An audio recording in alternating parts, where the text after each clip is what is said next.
first exit. Have second thoughts. Take a chance.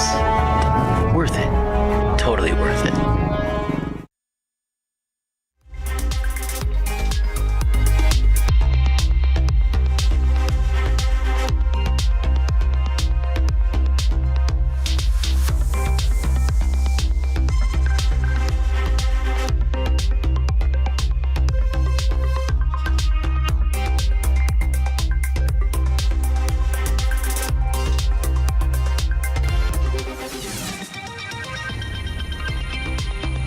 Here are the headlines at 7:30.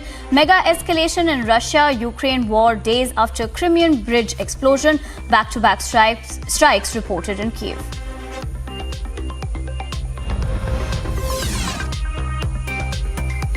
At least 5 dead, several critically injured as back-to-back missile attack rattled Ukraine's capital city.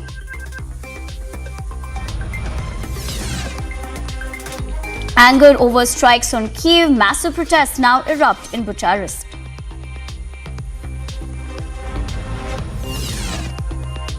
Tsai Ing-wen wants China, says won't compromise on democracy despite the imminent threat.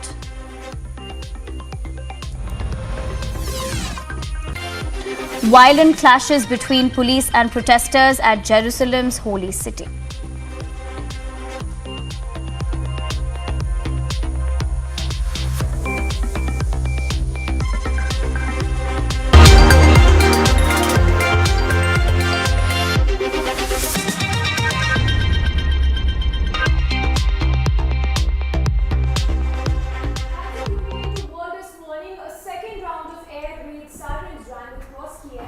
On Monday afternoon, sending many across the city back underground into shelters. A second round of air raid sirens rang across Kyiv on Monday afternoon, sending many across the city back underground into shelters, following missile strikes earlier in the day. Missile strikes across Ukraine on Monday morning marked the biggest and most widespread Russian attacks in months. Plumes of smoke were seen billowing out from several areas in Kyiv. Explosions also reported in the cities of Lviv, Zhytomyr, Dnipro and Ternopil. Multiple explosions are being reported in cities all across the country. Strikes on the central city of Dnipro killed 4 people and injured 19, according to the local officials. Ukraine's emergency service said a total of at least 11 people were killed and 64 were wounded in the morning attacks across Ukraine, the biggest and the broadest since the early days of the war. In Dnipro, the strikes partially destroyed a telecommunication building, left a city bus charred and mangled beside a large smoldering crater in the street. The regional administration said 18 Russian rockets were fired at the region, 5 of which were taken down by the air defense. The explosion came in the wake of the attack on the Kerch bridge on Saturday, where a truck exploded, causing 7 fuel tanks of train heading to the Crimean peninsula to catch fire. 3 people were killed in the blast, which also led to the partial collapse of the 2 spans of the road bridge. The UN condemned Russia's retaliation against Ukraine.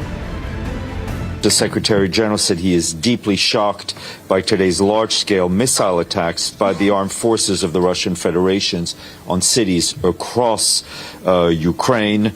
Those attacks reportedly resulted in widespread damage to civilian areas and led to dozens of people being killed and injured. He stressed that this constitutes another unacceptable escalation of the war, and as always, civilians are paying the highest price. The missile strikes across Ukraine mark the biggest and the most widespread Russian attacks in months. Agency report, Republic TV. Now, days after the Crimean bridge explosion, over 70 missiles attacked Ukrainian regions, completely causing widespread devastation. Here's a report on the aftermath following the missile attack.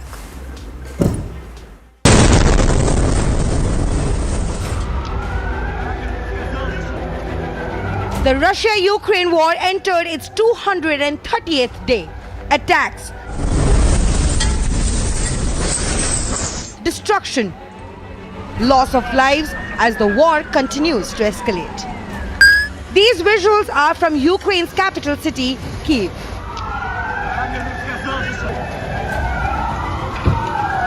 Buildings on fire, streets of Kyiv covered with smoke. Complete destruction across the area.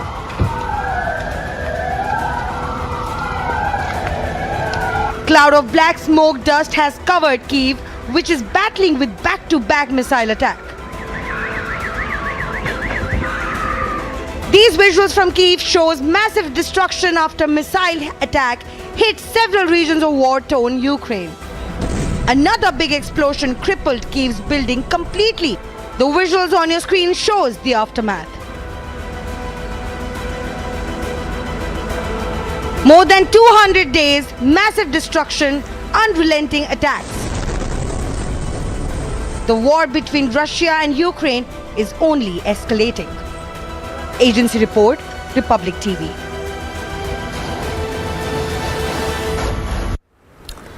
And Russia unleashed a lethal barrage of strikes against multiple Ukrainian cities on Monday, smashing civilian targets including downtown Kiev, where at least 11 people were killed. Meanwhile, an advisory has also been issued for Indian nationals living in Kiev.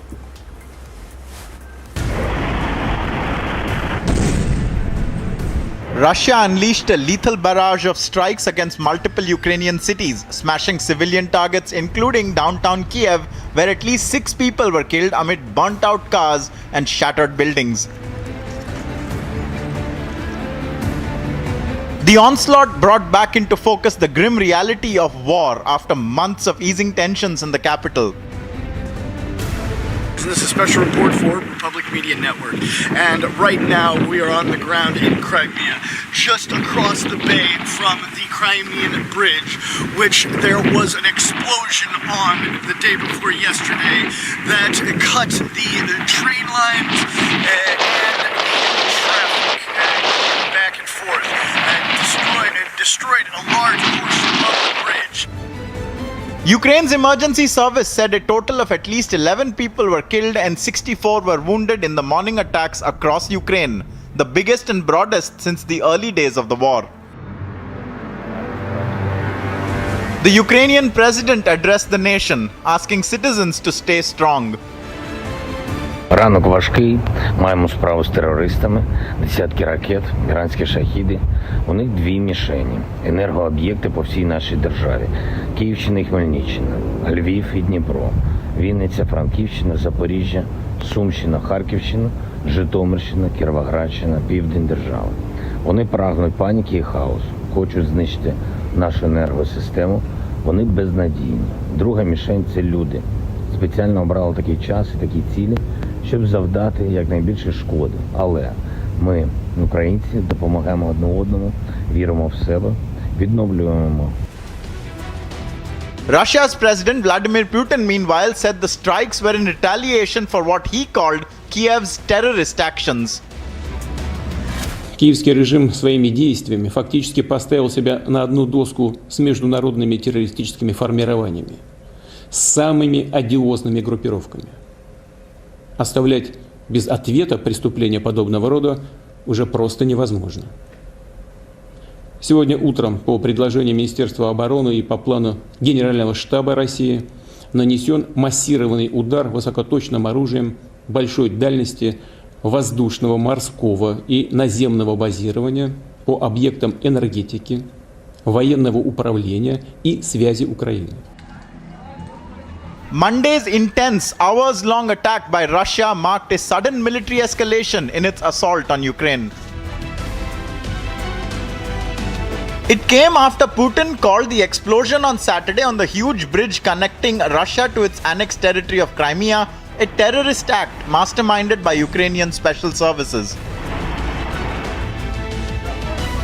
With escalation in tensions, the Indian embassy in Kiev issued a travel advisory to Indian nationals, asking them to avoid traveling to or within Ukraine.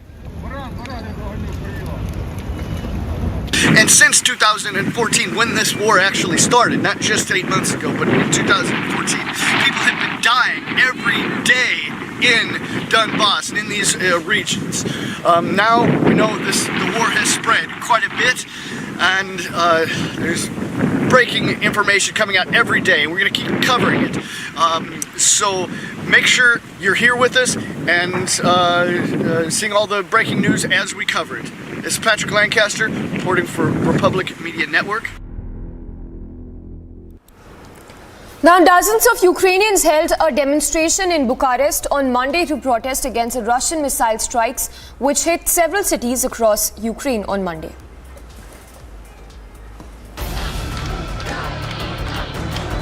Dozens of Ukrainians held a demonstration in Bucharest to protest against Russian missile strikes which hit cities across Ukraine earlier. Speaking at the protest, the Ukrainian ambassador to Romania said that the recent strikes had shown Russia's position in relation to a political solution or settlement. The Russian authorities have shown today their position in relation to a political solution or settlement. They launched this massive missile attack on Ukraine.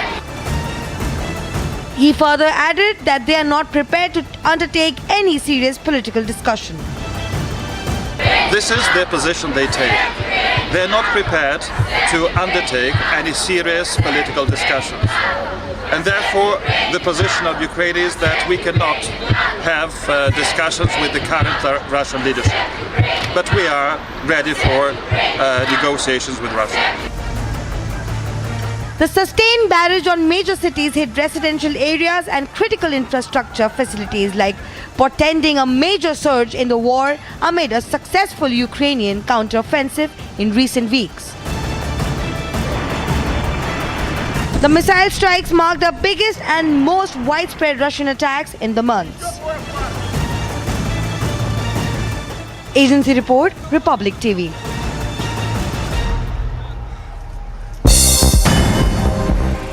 Roundup of news from across the globe. Days after an explosion was reported at the Crimean Bridge, multiple explosions were reported in Ukraine's capital city, Kiev.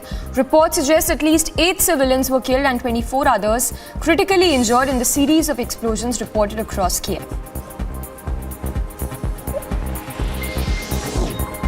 Hours after multiple explosions rattled the city of Kiev, Ukrainian President Zelensky hit out at Russian counterpart Putin, accusing Russia of attempting to destroy and wipe his countrymen off the face of the earth. An advisor to the Ukrainian Minister of Defense, Yuri Sak, urged world nations to declare Russia a state sponsor of terrorism. This after Moscow unleashed a lethal barrage of strikes against multiple Ukrainian cities, including Kiev, further adding that Putin's claims were cynical. The Council of Europe awarded its major human rights prize to Vladimir Karamuza, a prominent Russian opposition activist who has been in jail since April on charges of spreading false information about Russia's military operation in Ukraine. Speaking at the awards ceremony in Strasbourg, his wife read words written by her husband in which he apologized for not being a part of the ceremony. Former US Federal Reserve Chair Ben Bernanke, who put his academic expertise on the Great Depression to work, reviving the American economy after the 2007-2008 financial crisis, won the Nobel Prize in Economic Sciences along with 2 other US-based economists for their research into the fallout into bank failures. The Nobel panel at the Royal Swedish Academy of Sciences in Stockholm said that the trial's research had shown why avoiding bank collapses is vital.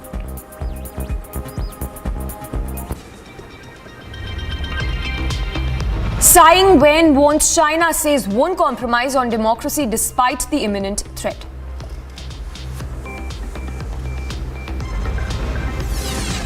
And violent clashes between police and protesters at Jerusalem's holy site.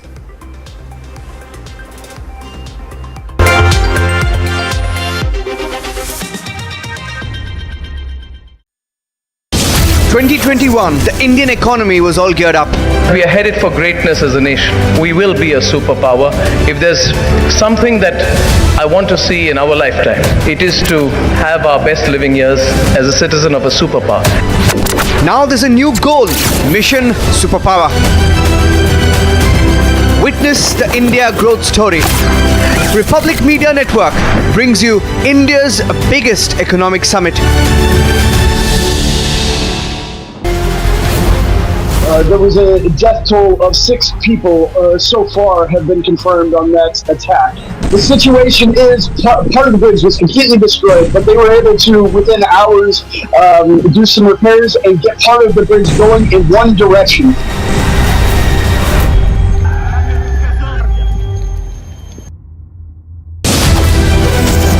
Time to once again action our destiny.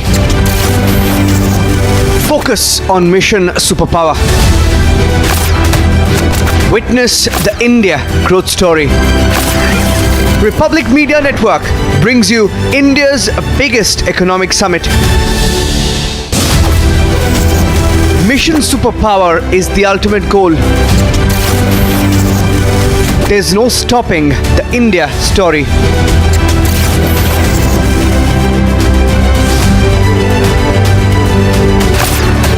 Witness the India growth story. Republic Media Network brings you India's biggest economic summit. Blasts have been reported in the central city of Kiev. Russia has once again escalated deadly attacks on cities across Ukraine.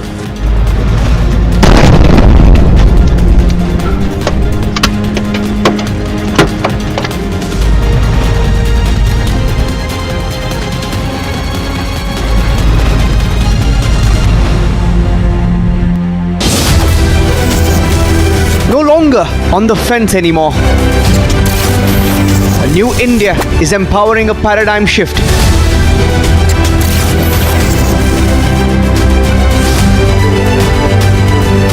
The mission now is global dominance. Republic Media Network brings you India's biggest economic summit. We are the 5th largest economy. We are the fastest growing economy. Last year, the Indian economy was all geared up. Now it's time to set the goal in sight. It's Mission Superpower.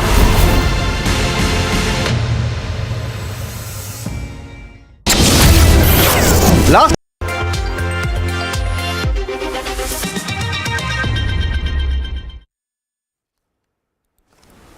Welcome back. Now, External Affairs Minister Dr. S. Jaishankar has defended the use of Russian arms and slammed the Western nations for choosing dictatorships as preferred partners. The External Affairs Minister also took a jibe at the West for not supplying arms to India.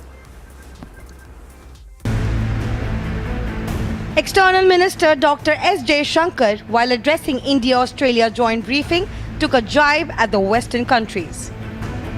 Amid the America's aid to Pakistan, he emphasized on how Western countries are providing weapons to Pakistani military and not to India.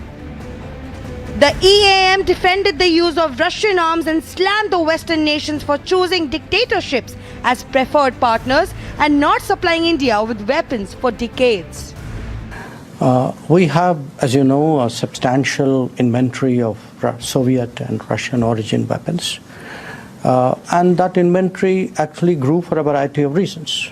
You know, the merits of the weapon systems themselves, but also because for multiple decades, Western countries did not supply weapons to India. In the last leg of his visit to Australia, he hit out at the West, reminding them of the pro-Pakistan policies that most had adopted for decades. And in fact saw a military dictatorship next to us as the preferred partner. So I think we all in international politics deal with what we have. We make judgments which are reflective of both our future interests as well as our current situation. Further, when an Australian reporter asked about India's arms deal with Russia, he defended New Delhi's step and asserted that the relationship between India and Moscow has served the national interest. According to EAM Shankar, India's relation with Moscow thrived as the West abandoned New Delhi's core interest by denying its military requirement. We have really a long-standing relationship with Russia, a relationship that has certainly served our interests well. When asked about the Khalistani issues in Canada, he said that they have engaged with Canadian government for the same issue. To the Khalistani issue that you have raised, from time to time we have engaged the Canadian government. I have myself engaged my counterpart on this issue, and we have flagged the need to ensure that freedoms in a democratic society are not misused by forces which actually advocate violence and bigotry. It is worth mentioning that this was not the first time when Shankar gave a befitting reply to Western and European hypocrisy. EM Shankar is in Australia for the annual Foreign Ministry Framework Dialogue. This is Minister Shankar's second visit to Australia this year, demonstrating the importance of both Australia and India. Bureau Report, Republic TV. The Palestinian worshippers clashed with the Israeli police at a highly sensitive Jerusalem holy site on Sunday as an Israeli holiday coincided with the final days of the Muslim holy month of Ramadan.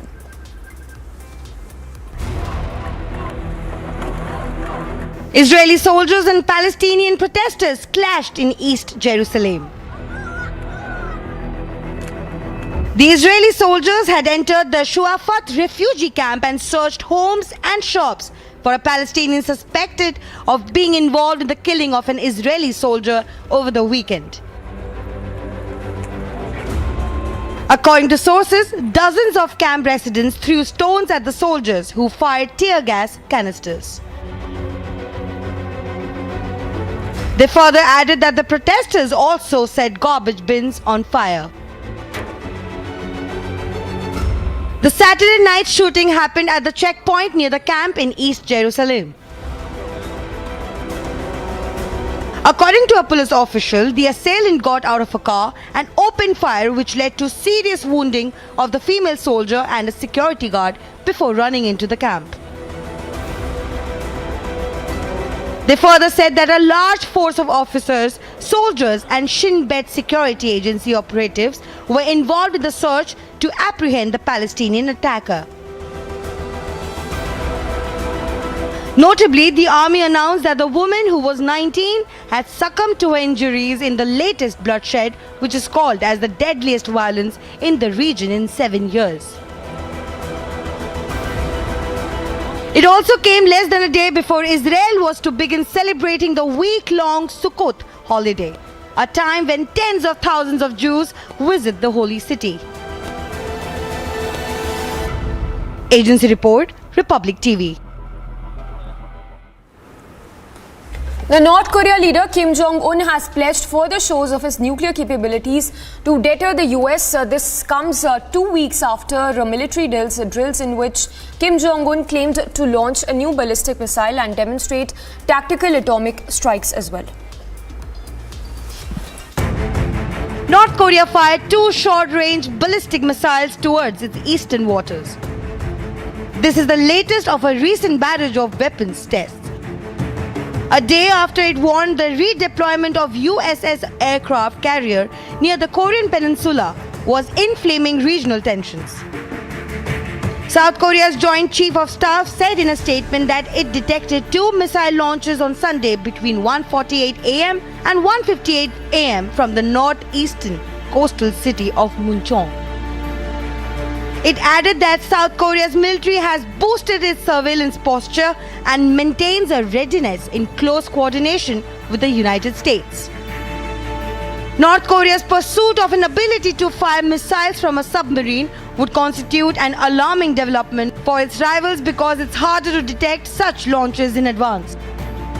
The North's 7th round of weapon tests in 2 weeks came hours after the United States and South Korea wrapped up 2 days of naval drills off the Korean Peninsula's east coast. The drills involved the nuclear-powered aircraft carrier USS Ronald Reagan and its battle group, which returned to the area after North Korea fired a powerful missile over Japan last week to protest the carrier group's previous training with South Korea. Meanwhile, North Korea was believed to have last tested a missile launched from a submarine in May. Agency report, Republic TV. And that's all we have for you in this edition of World This Morning. Do not go anywhere. Also, just 3 days to go for the India Economic Summit only on Republic. World The Morning Express coming up on the other side of this very short break.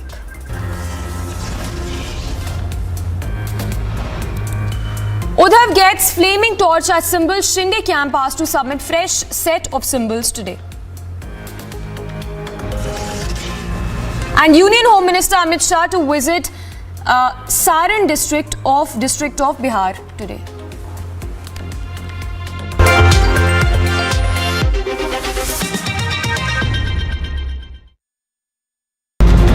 An explosion caused the partial collapse of a bridge linking the Crimean Peninsula with Russia.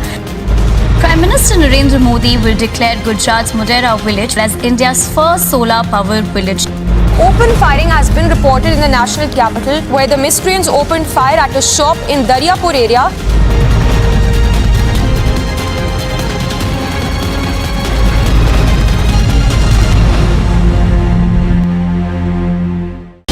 In 2021, the Indian economy was all geared up. We are headed for greatness as a nation. We will be a superpower.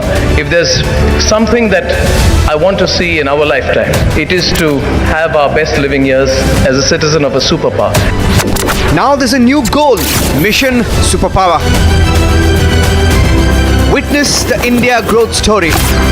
Republic Media Network brings you India's biggest economic summit.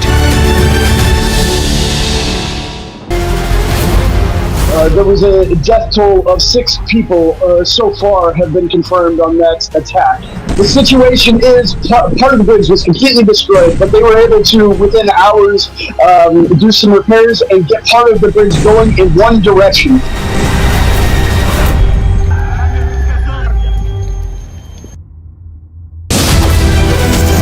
Time to once again action our destiny.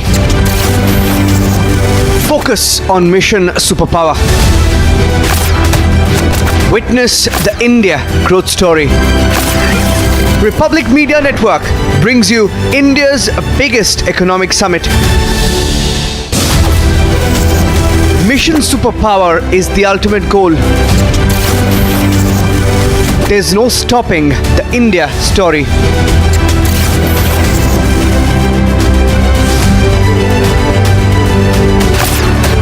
Witness the India growth story.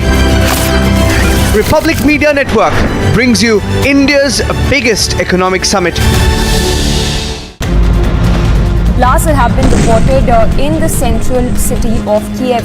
Russia has once again escalated deadly attacks on cities across Ukraine.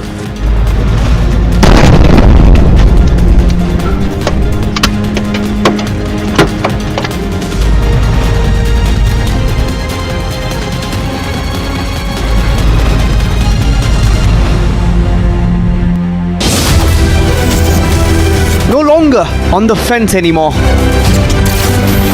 A new India is empowering a paradigm shift.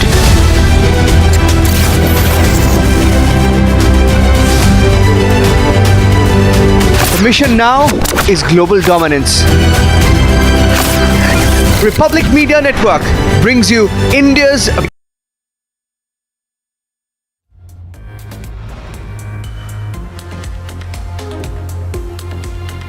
Prime Minister Narendra Modi is to launch the first phase of the Mahakaleshwar Temple Corridor project in Ujjain.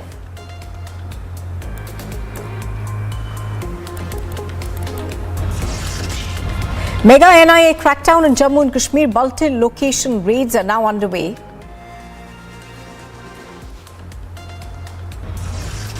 The Samajwadi Party founder Mulayam Singh Yadav's last rites in Saifai today. A Varanasi court judgment on carbon dating likely its shivling versus the fountain claim once again. Uddhav Thackeray gets the flaming torch as the symbol. Shinde camp is asked to submit a fresh set of symbols. The Union Home Minister Amit Shah is to visit Sitab Deria in Saran district of Bihar.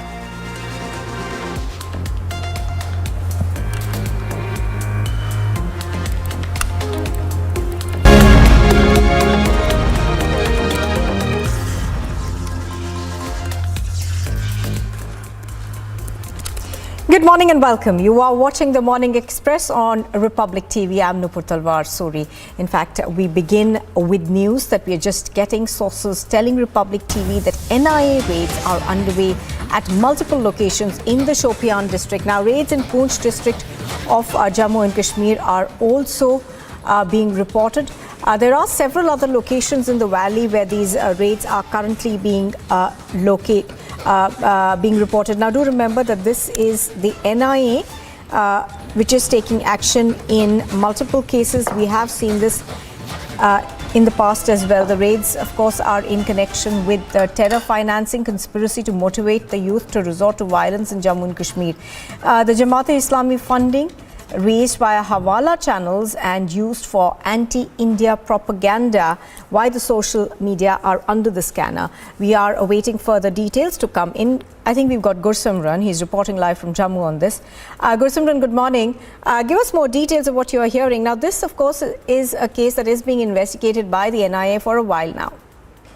Yes, Nupur, we were the first to break when the National Investigation Agency registered the FIR in this case, and this was linked to how the Al Huda Educational Trust, which is an educational trust, is raising funding for the Jamaat-e-Islami. Even after the ban on Jamaat-e-Islami by the Union government under the Unlawful Activities Prevention Act in 2019, Al Huda Educational Trust was raising funds for Jamaat-e-Islami and its terror activities in the Union Territory of Jammu and Kashmir, and the funds were raised through Hawala funding. Important to mention that these funds were used to radicalize the gullible Muslim youth to carry out the terror acts in the Union Territory of Jammu and Kashmir. This was to radicalize Muslim youth to join the terror ranks and also to carry out attacks against the Union of the India. So this was the entire conspiracy, and two people were named. One was Muhammad Shamsi, who was the CEO of Al Huda Educational Trust, and other one was Dr. Fayaz, who hails from the Shopian district of Jammu and Kashmir. At present, we are being told that over 16 locations are being raided by the National Investigation Agency. Multiple teams were formed and sent to raid location yesterday evening, and the raids are underway. We are being told that subsequent searches will also follow in this case, as there are possibilities of further links being emerged during the investigation that is going on. The raids have started at around 6 in the morning. It has already been 2 hours that the raids are underway at over 16 locations, and further raids are also expected. See, this is not linked to only Jamaat-e-Islami, but an entire ecosystem that is working for the terror groups even after the ban by the Union government, how the funds were being generated through the Hawala channels, and how under the garb of educational trust they are being used for radicalizing the Muslim youth to carry out terror acts. All right, Gursimran bringing us those details from Jammu. Thank you very much for joining us on the Morning Express. Now, after a video of Gopal Italia, the president of the Gujarat unit of the Aam Aadmi Party, went viral. Now, in that video, the leader was seen using derogatory language while referring to the Prime Minister. Republic TV has confronted the leader, and he continues to be more brazen about it. Little over a month to go for polls in Gujarat, and the campaign of abuse has surfaced once again. इस्तेमाल हो रहा है, आप नीच किस्म के आदमी, ये नीच किस्म का आदमी यहाँ पे रोड शो कर रहा है और दिखा रहा है कि कैसे मैं पूरे देश को सी बना रहा हूँ, सी फॉर, समझ लीजिएगा, मैं कैसे इस पूरे भारत देश को सी बना रहा हूँ. And it's not the only video that surfaced. પૈસા વાળા લોકો જે છે એ તમારી પાસેથી જે પૈસા લૂંટે છે એ પૈસા કથાઓમાં ઇન્વેસ્ટ કરે છે. કોઈ ઢોંગી કથાકાર કલાકારને મોટો કરે, મોટી સેલિબ્રિટી બનાવે, તમારે એની સામે બેસીને તાળીઓ પાડવાની. Republic confronted Kejriwal's aide on the undated video. Watch how there was not an iota of remorse. Pal ji, जो ये वीडियो आया है उसमें आपने कुछ अपशब्द तो इस्तेमाल किए हैं, ये आपको मानना पड़ेगा क्या? उसके लिए शब्द है मुझे बताइए। मैं उसको आपको रिपीट नहीं कर सकती, पर जिस तरह से नहीं तो क्या बोलोगे, बताइए कौन सा शब्द है मुझे। जो आप बात कर रहे हैं, आपने नीच बोला है प्रधानमंत्री को, और आपने कुछ एक सी वर्ड करके भी बोला है, तो क्या आप उसको क्या मतलब होता है वो आप बताइए। सी का मतलब है क्लीन।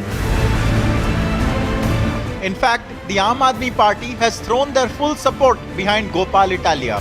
गोपाल इटालिया जो सवाल पूछ रहे हैं, उन सवालों का जवाब दो। भारतीय जनता पार्टी वाले आज गोपाल इटालिया के कोई पुराने कथाकथित वीडियो को मुद्दा बनाना चाहते हैं। The BJP says the barrage of abuse stems from the top. पहली बार नहीं है जब केजरीवाल जी इस प्रकार की भाषा का प्रयोग उन्होंने किया है। आप याद करिए, ये वही केजरीवाल जी है जिन्होंने माननीय प्रधानमंत्री को कावर्ड एंड साइकोपाथ, डरपोक और पागल कहा था। Aap must recall 5 years ago, the exact same abuse was wielded against PM Modi. मुझको लगता है कि ये आदमी बहुत नीच किस्म का आदमी है, इसमें कोई सभ्यता नहीं है। आज गांधी जी की कांग्रेस, उस जमाने में अंग्रेज गोली का सहारा लेते थे।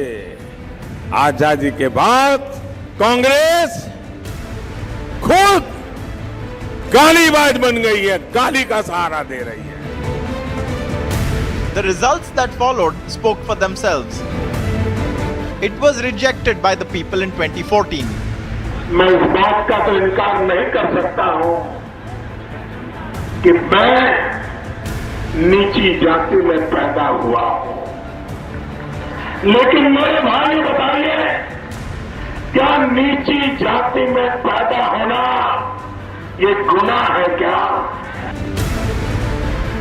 The AAP must apologize for the abuse or face the electoral consequences.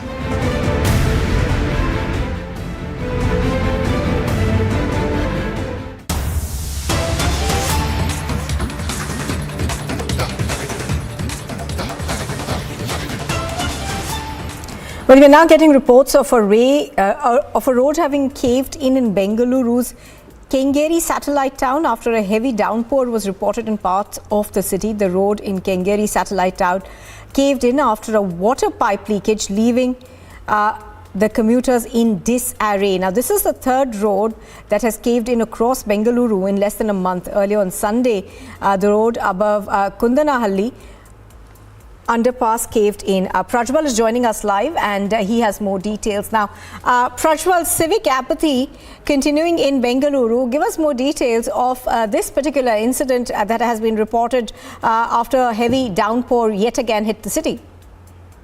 Good morning, Nupur. Now we get to understand that the rains have been pouring across the city of Bengaluru, and they have been heavy downpours, but they have been short. But now there is a blame game between the BBMP and the BWSSP, because even this was a newly laid road on the Kengeri satellite town, and near this particular road there is a school and there are over 5 to 6 apartments. And then on Sunday evening, after a downpour, when people were passing on the road immediately caved in and people were quite shocked. The motorists who were passing here were quite shocked as to what exactly happened, because they felt sort of tremors there. And upon inspection and upon inquiring and speaking to the officials, we get to understand that a water pipe beneath the road had burst open and it had been leaking for several days. And as it had been leaking, the road gave in. The road caved in, and therefore the commuters were inconvenienced. And let us also understand this, that this is the main road where thousands of vehicles pass by on an everyday basis, and there is also a school which has over 1,000 to 1,200 students coming in. Now, parents have also expressed their concern as well as anguish at the lackadaisical attitude by the civic authorities. When questioned, the BBMP blamed it on the BWSSP, saying that the fault lies within the faulty pipes and it will be the responsibility of the BWSSP to go on and repair this. Apart from this, on Sunday morning as well, we saw a road on the underpass of Kundanahalli flyover, Kundanahalli underpass, which gave in, and it had been only 4 months since it was inaugurated. So therefore now the opposition parties, both the Congress and the JDS, are taking pot shots at the BJP, BJP stating that, that because of the 40% commission sarkar, all this is happening and the civic apathy is to be seen here, is what we get to understand now. Right, Prajwal, bringing us those details. Thank you very much for joining us. So as Prajwal is pointing out, of course, the blame game between the BBMP, the government and opposition continues. Now, the Uddhav Thackeray faction of the Shiv Sena will now be known as the Shiv Sena Uddhav Bala Sahib Thackeray, and its new party symbol will be the torch. This was announced by the Election Commission of India. Now, the faction led by the Maharashtra Chief Minister Eknath Shinde will be called the Bala Sahib Shiv Sena, that is Bala Sahib's Shiv Sena. Even as the battle for whose real Shiv Sena is on, EC has brought in a temporary settlement. Shinde Group has been allotted Bala Sahebanchi Shiv Sena as their party name, while Uddhav Thackeray Group would use Shiv Sena Uddhav Bala Sahib Thackeray as their party name. Yes, Shiv Sena Uddhav Bala Sahib Thackeray is the name that has been in fact allotted to Uddhav Thackeray. Uddhav Thackeray has been allotted flaming torch as a symbol, while Shinde faction is yet to get one. पण अगोदरची दोन नाव का नाही दिली? त्यांना बाळासाहेबांची शिवसेना हा देण्याचा काय बोध होता? अर्थात उद्धव बाळासाहेब ठाकरे हे नाव दिल्यानंतर त्या गोष्टीचा समावेश जरी होत असेल, मशाल ही जरी निशाणी मिळाली असेल, तरी अंतिम निर्णय जोपर्यंत चिन्हाच्या बाबतीत त्यांचा आणि येत नाही आणि आमच्या हातामध्ये येत नाही, तर ती प्रतिक्रिया देणं उचित होणार नाही आणि ह्याच्यातलं सर्वश्री निर्णय पक्षप्रमुख आदरणीय उद्धवजी ठाकरे साहब घेतील. ये वही मशाल है जिसे लेकर हम, अगर सरकार तानाशाही हो जाएगी, सरकार कुरीतियों पर उतर आएगी, सरकार जो है अनैतिक काम करेगी, तो उन्हें भी भगाने के लिए यह मशाल लेकर हम शिवसैनिक आएंगे. हम शिवसेना श्री उद्धव बाला साहब ठाकरे जी के नाम से आगे बढ़ेंगे. हम रुकेंगे नहीं, हम झुकेंगे नहीं, हम लड़ेंगे और हम जीतेंगे. EC rejected all three proposed symbols from Shinde camp. So flaming torch to be free symbol and allots it as the symbol to be allotted to the candidate set up. So by your group in by election. So yes, flaming torch has been accepted by Election Commission of India. Team Eknath Shinde has been asked to select 3 new symbols and inform ECI by today 3 p.m. But Shinde faction maintains that they will keep fighting for bow and arrow. हम लोग बाला साहब के विचारों पे चलते हैं, इसीलिए ये उठाव हुआ था महाराष्ट्र में. और जो हिंदुत्व की सिंबल है वो यूज़ करने का सही में अधिकार हमारा ही है, क्योंकि आज भी कांग्रेस और राष्ट्रवादी के पास उद्धव साहब का जो गुट है वो है. तो फिर जाहिर सी बात है कि जो कांग्रेस और राष्ट्रवादी की विचारधारा है वो अलग है, वो सेक्युलर विचारधारा है. Uddhav faction meanwhile has also moved to Delhi High Court and filed a caveat. And so has Shinde faction. हमारा रुक के सवाल नहीं है. देखिए, इलेक्शन कमीशन ने उनको 4 डेट दिए थे. उस एक भी डेट में उन्होंने अपने जो पेपर्स है वो सबमिट नहीं किए. हर बार उन्होंने डेट मांगी है, अगली डेट मांगी है, और इस वजह से ये डिले हो गया. नहीं तो हमें बॉ एंड आरो मिलने की संभावना सबसे ज़्यादा हमें है, क्योंकि हमारे साथ मैक्सिमम MLAs है, MPs है, maximum number of Sena workers are with us. While the final decision on bow and arrow hangs in balance, for now it's Shinde's Bala Sahebanchi Shiv Sena versus Uddhav's Shiv Sena. Bureau Report, Republic TV.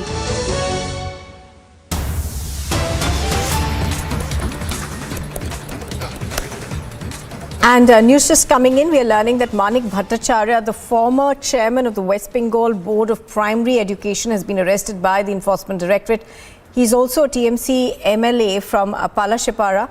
He's been arrested in the Bengal jobs scam. So another arrest that is taking place in this particular case. We are given to understand that Manik Bhattacharya has been arrested. Kishale joining us from the Bangla newsroom. Kishale, tell us more about the arrest.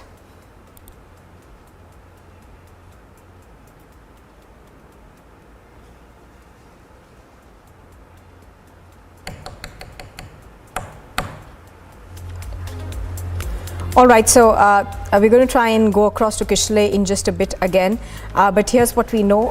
Another arrest has been made by the Enforcement Directorate in this particular case. Do remember that earlier on the Supreme Court had extended protection that it had granted to the TMC MLA Manik Bhattacharya, but now that of course has come to an end. So we are given to understand that he has been arrested by the ED in the job scam. The Enforcement Directorate, of course, has been investigating the job scam for a while now, and this arrest, of course, is being seen as something perhaps that could change the case. Joining me right now is Kishale from the Bangla newsroom. Now, Kishale, give us more details of this particular arrest. Of course, earlier on he was under the Supreme Court's protection in terms of, it had given him interim protection from arrest. Well, exactly, he was given that protection, but there were conditions that he had to cooperate with the whole process of investigation. Today, ED arrested Manik Bhattacharya, ex-chairman of the Primary Board of Education, and the main reason behind this arrest was his non-cooperation in the whole process of investigation. We saw previously that how Partho Chatterjee was also arrested, and there was a recovery of huge sum of cash from different locations, especially from his aide's home, houses and different flats and apartments. Today, Manik Bhattacharya, ex-chairman of the Primary Board of Education, and also a TMC MLA of Palashipara from here in West Bengal, has been arrested in the same recruitment scam case, and there are specific charges against him of money laundering and of extending different kinds of help to people who paid him money in order to be recruited in different positions all across the primary board and primary schools here in West Bengal. There has been recoveries of diaries and notes where names of people and candidates had been mentioned, and Manik Bhattacharya supposedly helped them in lieu of money in order to be recruited in the board and in order to be recruited as teachers in different schools here in West Bengal. Manik Bhattacharya have been also under scanner in different cases like the whole recruitment process which has been there since 2012, 13, 14 and other years where the TET examination had been was conducted here in West Bengal. Manik Bhattacharya, who is also ex-MLA of also an MLA of Palashipara, is a very close friend and aide of Partho Chatterjee, and previously we also showed how there has been different chats, WhatsApp messages that had been exchanged between Partho Chatterjee and Manik Bhattacharya, and especially there was a text message where Partho Chatterjee and Manik Bhattacharya engaged in a meeting where they had a very crucial discussion about this whole process of recruitment, and ED officials are investigating whether in that particular meeting decisions were made regarding this whole recruitment scam. So we are looking at that, a big update from Bengal. Now, Manik Bhattacharya arrested, MLA of TMC and ex-chairman of Primary Board of Education.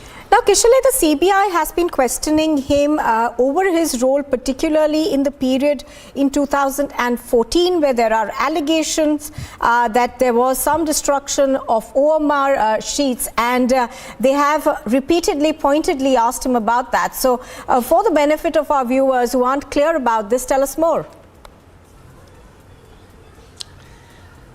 Well, yes, there has been specific charges against him, and as you rightly mentioned, there are charges which CBI was previously investigating and they're still investigating, and now ED has arrested him because of money laundering cases in this recruitment scam. OMR sheets or answer sheets that the candidates submitted were destructed in a huge amount in order to establish that the candidates who were recruited and suggested by Manik Bhattacharya were actually the worthy candidates, and in order to remove any kind of proof or evidences, a large number of OMR sheets were destructed in the Primary Board of Education office itself. So that's a big charge against him and his associates, that they destructed all kind of evidences so that in later period no investigating agencies can find out exactly who were the people, who were the candidates who actually scored proper marks and who could not score marks, and yet were recruited in the primary board of education. So that's a very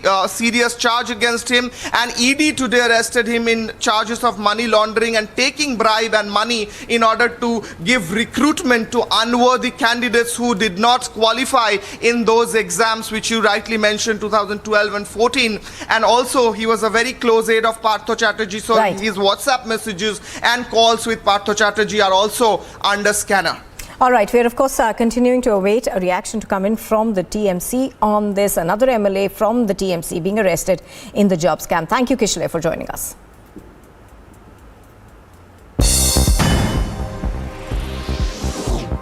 And here's a look at what else is making news this morning. The Uddhav Thackeray faction of the Shiv Sena will now be known as the Shiv Sena Uddhav Ballistic Thackeray, and its new party symbol will be the torch. This was announced by the Election Commission of India. Now, the faction led by the Maharashtra Chief Minister Eknath Shinde will be called the Balasahebchi Shiv Sena or Balasaheb's Shiv Sena. Former Uttar Pradesh Chief Minister and Samajwadi Party founder Mulayam Singh Yadav passed away at Medanta Hospital yesterday at the age of 82.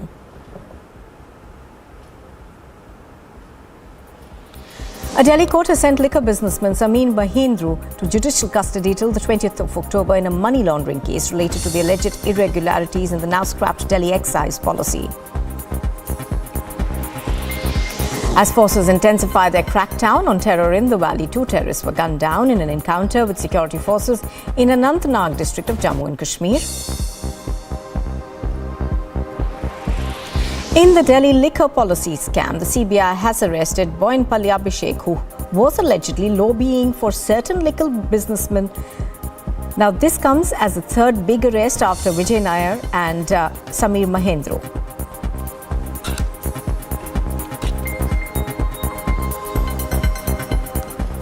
Russia has unleashed a lethal barrage of strikes against multiple Ukrainian cities on Monday. At least 11 people have been killed in this latest attacks. India has now issued an advisory to citizens stranded in the war-torn country. Here's more.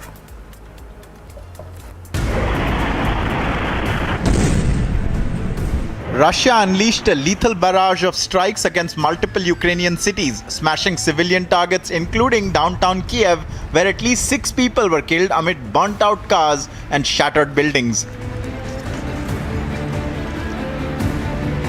The onslaught brought back into focus the grim reality of war after months of easing tensions in the capital.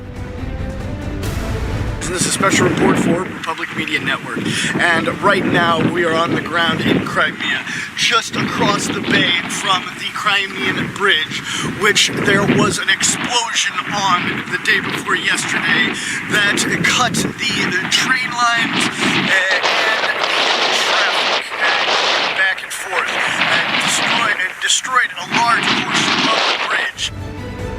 Ukraine's emergency service said a total of at least 11 people were killed and 64 were wounded in the morning attacks across Ukraine, the biggest and broadest since the early days of the war. The Ukrainian president addressed the nation, asking citizens to stay strong. Ранок важкий, маємо справу з терористами, десятки ракет, іранські шахіди. У них 2 мішені – енергооб'єкти по всій нашій державі. Київщина і Хмельниччина, Львів і Дніпро, Вінниця, Франківщина, Запоріжжя, Сумщина, Харківщина, Житомирщина, Кіровоградщина, Південь держави. Вони прагнуть паніки і хаосу, хочуть знищити нашу енергосистему, вони безнадійні. Друга мішень – це люди. Спеціально обрали такий час і такі цілі, щоб завдати якнайбільше шкоди. Але ми, українці, допомагаємо одне одному, віримо в себе, відновлюємо. Russia's President Vladimir Putin, meanwhile, said the strikes were in retaliation for what he called Kiev's terrorist actions. Киевский режим своими действиями фактически поставил себя на одну доску с международными террористическими формированиями, с самыми одиозными группировками. Оставлять без ответа преступления подобного рода уже просто невозможно. Сегодня утром по предложению Министерства обороны и по плану Генерального штаба России нанесен массированный удар высокоточным оружием большой дальности воздушного, морского и наземного базирования по объектам энергетики, военного управления и связи Украины. Monday's intense, hours-long attack by Russia marked a sudden military escalation in its assault on Ukraine. It came after Putin called the explosion on Saturday on the huge bridge connecting Russia to its annexed territory of Crimea a terrorist act masterminded by Ukrainian special services. With escalation in tensions, the Indian embassy in Kiev issued a travel advisory to Indian nationals, asking them to avoid traveling to or within Ukraine. And since 2014, when this war actually started, not just 8 months ago, but in 2014, people have been dying every day in Donbass and in these regions. Now we know the war has spread quite a bit, and there's breaking information coming out every day, and we're going to keep covering it. So make sure you're here with us and seeing all the breaking news as we cover it. This is Patrick Lancaster reporting for Republic Media Network. And you're watching Republic TV. Still to come, Prime Minister Narendra Modi is to launch the first phase of the Mahakaleshwar Temple Corridor project in Ujjain. And a Varanasi court judgment on carbon dating is likely. It's Shivling versus the fountain claim once again.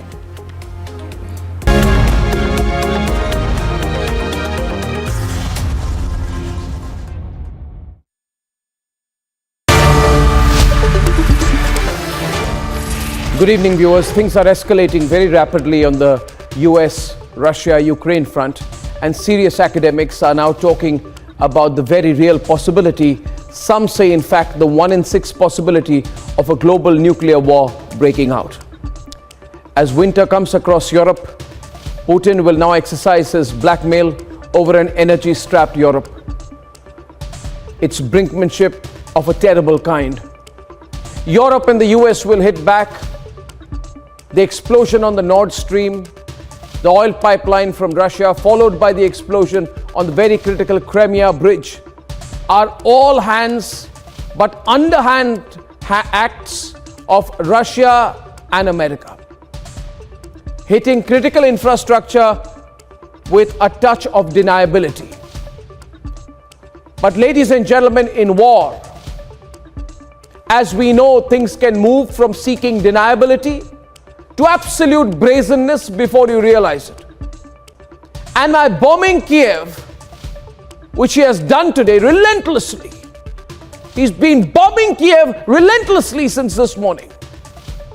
A very wounded Putin is signaling to the world a new and more dangerous determination to hit back. And he's not fooling around about nukes, viewers. Ukraine and its American sponsors should stop giving Putin an opportunity to hit back and use nuclear weapons. They should stop giving him that excuse to use nuclear weapons. Nuclear weapons are nuclear weapons, tactical or not.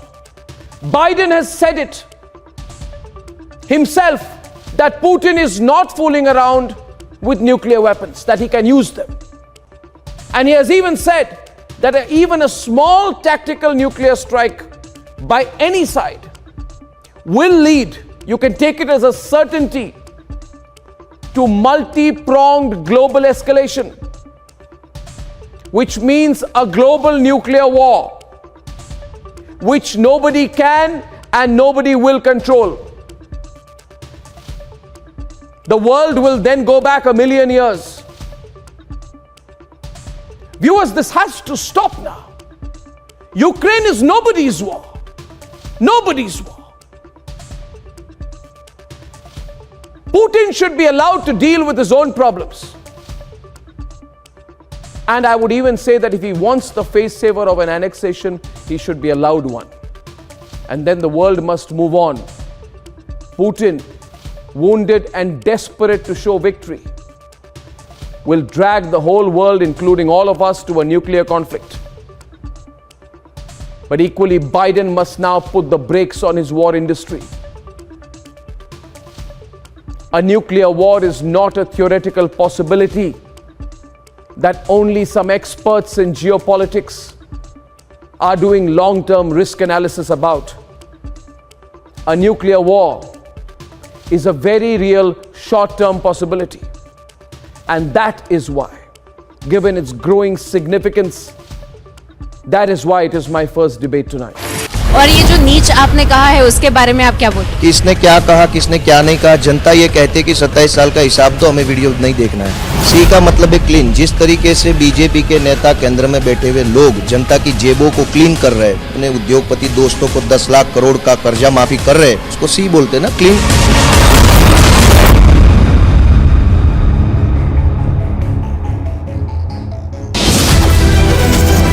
The world supermarket. World is ours for the taking.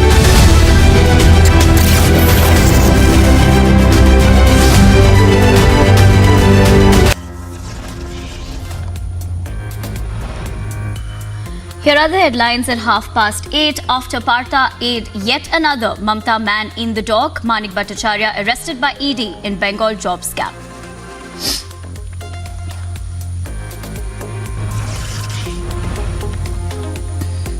Prime Minister Narendra Modi to launch the first phase of the Mahakaleshwar Temple Corridor project in Ujjain today.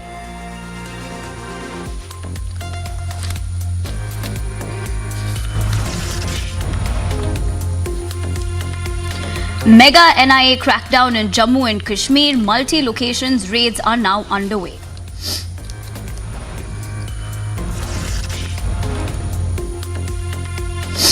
Varanasi court judgment on carbon dating likely. It's Shivling versus the Fountain claim once again.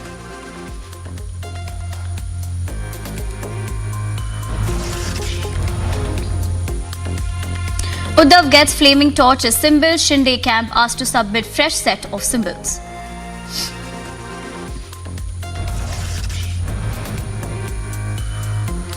Samajwadi Party founder Mulayam Singh Yadav's last rites in Saifai today.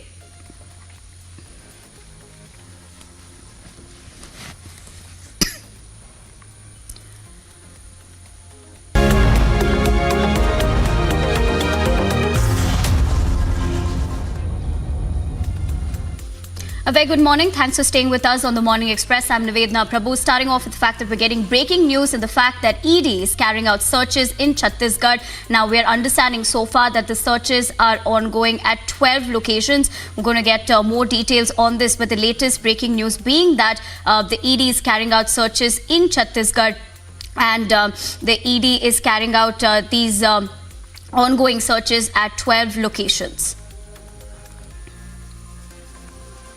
For more information on this, we're joined by our senior editor, Shiv Sena, joining us on the phone lines. Shiv, what can you tell us about the fact that the ED is conducting these raids in Chhattisgarh and 12 locations? Well, Nivedana, at this point in time, preliminary information only coming in. All that we can confirm is that searches are being carried out at multiple locations. As of now, we've been told that about 12 locations where these searches are being carried out. The number could very well go up. Apart from that, we are also being told that there are certain political links that have basically emerged in this particular case that is being investigated by the Enforcement Directorate. Certain bureaucrats are also basically under the scanner of the Enforcement Directorate. The specific case in which these searches are being carried out is yet to be confirmed by our sources in the Enforcement Directorate. As we said, the searches started barely about an hour ago, and that is the reason why very sketchy details are coming in right now, Nivedana. All that we can confirm that the searches are limited to the state of Chhattisgarh, over 12 locations where these searches are being carried out, and few bureaucrats are basically under the scanner of the agency.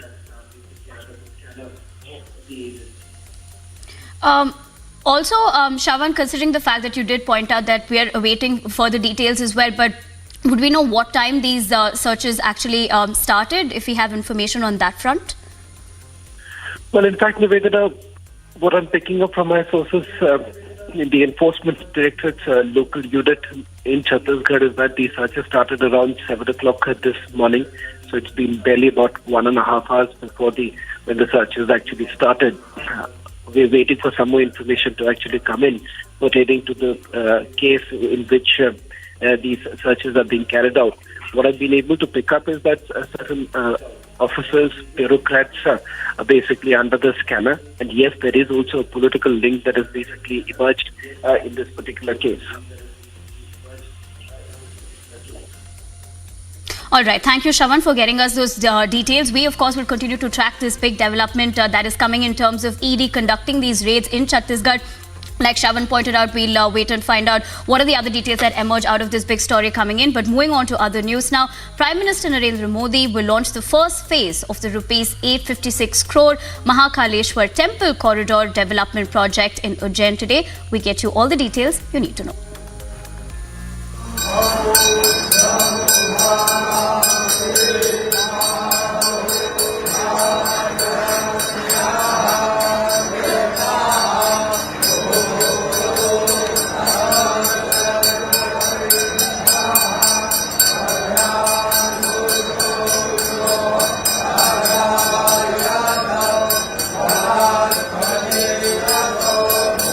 Minister Narendra Modi is all set to inaugurate the first phase of the Mahakaleshwar Temple Corridor Development Project in Madhya Pradesh's Ujjain today.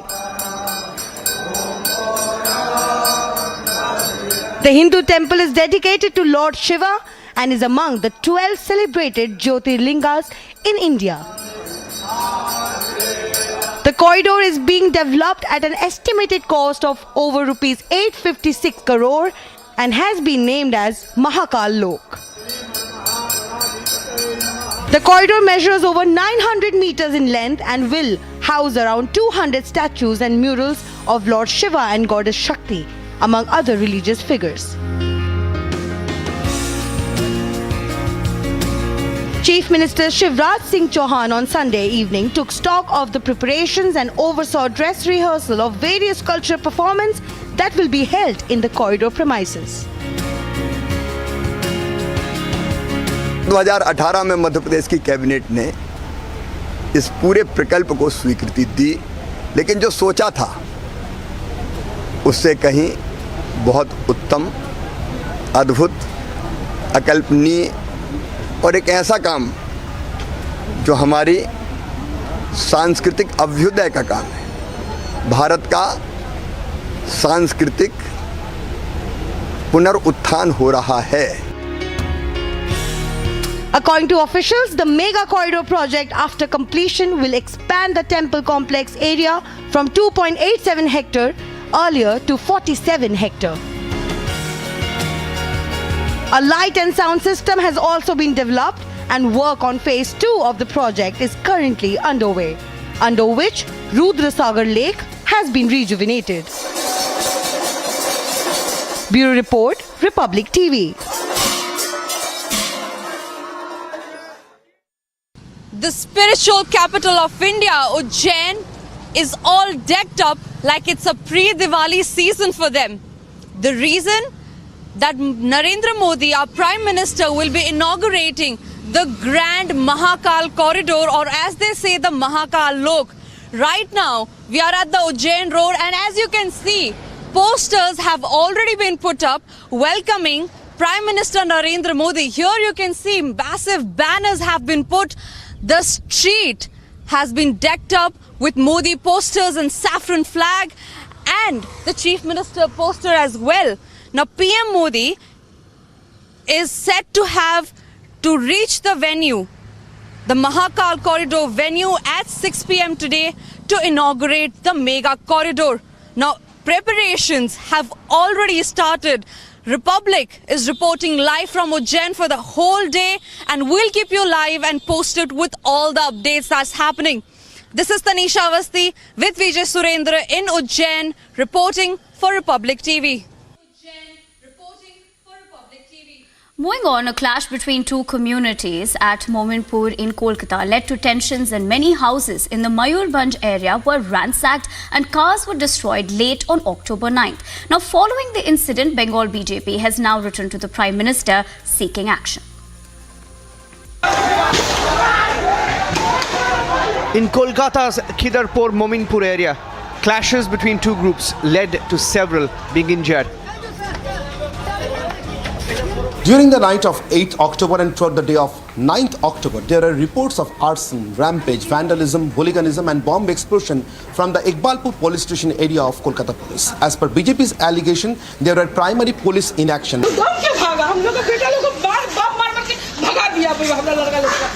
हम लोग लड़की लोग को इज्जत पूछने के लिए वहाँ से तरफ किया, लास्ट में हम लोग खाली से भागा, हम लोग घर गिरा दिया।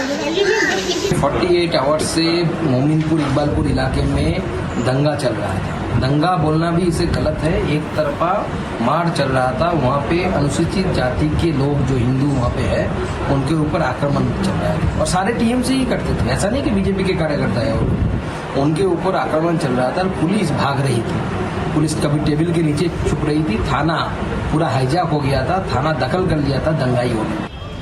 The BJP Bengal president Shukanto Majumdar tried to visit the area but was stopped.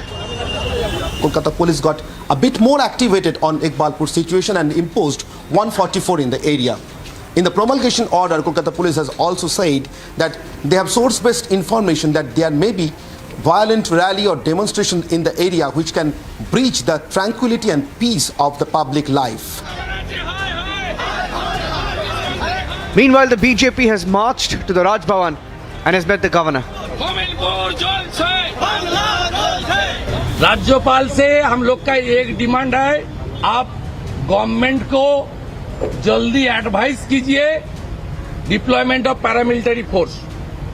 वहाँ हालत बहुत खराब है, आज पुलिस पूरा रिलैक्टेंट है, पुलिस का लापरवाही वजह से रिलैक्टेंट एटीट्यूड से ये हादसा हुआ है। And the Trinamool Congress claims the BJP is provoking. दो ऑर्गेनाइजेशन है, तीन ऑर्गेनाइजेशन है, उसके बीच थोड़ा बहुत कुछ हुआ, होना नहीं चाहिए था मगर हुआ, लेकिन बाद में वहां पर आदमी उतारा और सब कुछ ठीक ठाक है, पुलिस है, ये है, तो वहां पर जाकर प्रोवोकेशन देना क्या काम है?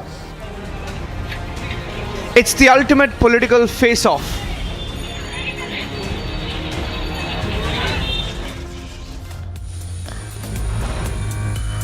We're slipping into a short break on the Morning Express, but on the other side, after Partha aid yet another Mamta man in the dock, Manik Bhattacharya arrested by ED in Bengal job scam.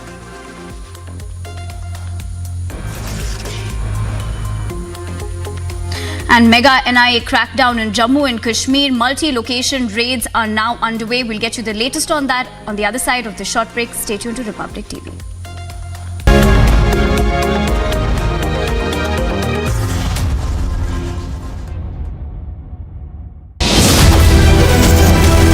Steady amid recession. Steady amid inflation. Goal is global dominance. Witness the India growth story. Republic Media Network brings you India's biggest economic summit. Time to once again action our destiny. Focus on mission superpower.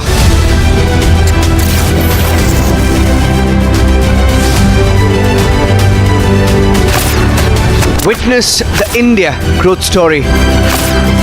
Republic Media Network brings you India's biggest economic summit. और ये जो नीच आपने कहा है उसके बारे में आप क्या बोलते हैं? किसने क्या कहा, किसने क्या नहीं कहा, जनता ये कहती है कि 27 साल का हिसाब तो हमें वीडियो नहीं देखना है। सी का मतलब है क्लीन। जिस तरीके से बीजेपी के नेता केंद्र में बैठे हुए लोग जनता की जेबों को क्लीन कर रहे हैं, अपने उद्योगपति दोस्तों को 10 लाख करोड़ का कर्जा माफी कर रहे हैं, उसको सी बोलते हैं ना, clean.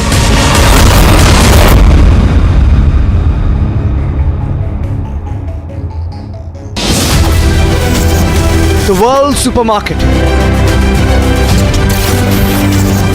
World is ours for the taking.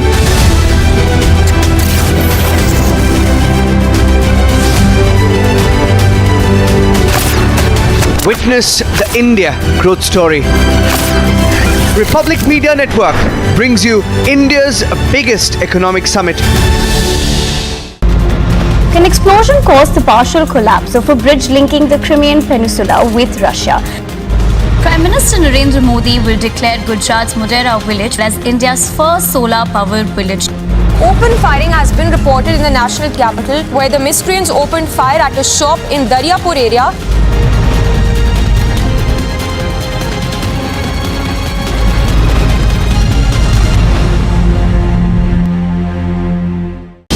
2021, the Indian economy was all geared up. We are headed for greatness as a nation. We will be a superpower. If there's something that I want to see in our lifetime, it is to have our best living years as a citizen of a superpower. Now there's a new goal, Mission Superpower. Witness the India growth story. Republic Media Network brings you India's biggest economic summit. There was a death toll of 6 people so far have been confirmed on that attack. The situation is part of the bridge was completely destroyed, but they were able to, within hours, do some repairs and get part of the bridge going in one direction.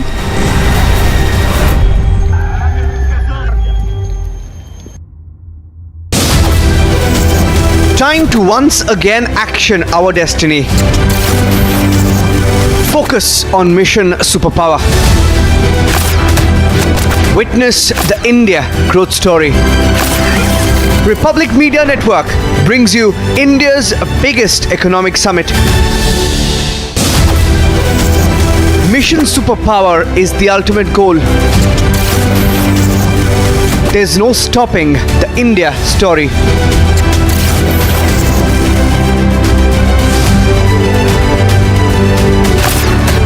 Witness the India growth story. Republic Media Network brings you India's biggest economic summit. Blasts have been reported in the central city of Kiev. Russia has once again escalated deadly attacks on cities across.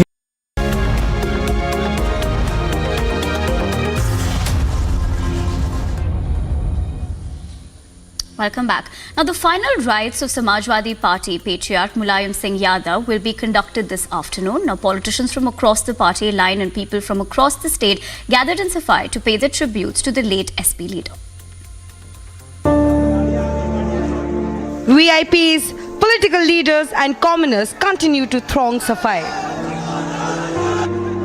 Chants of Netaji Amar Rahe, as he was fondly called by Samajwadi Party cadre, reverberated across Saifai.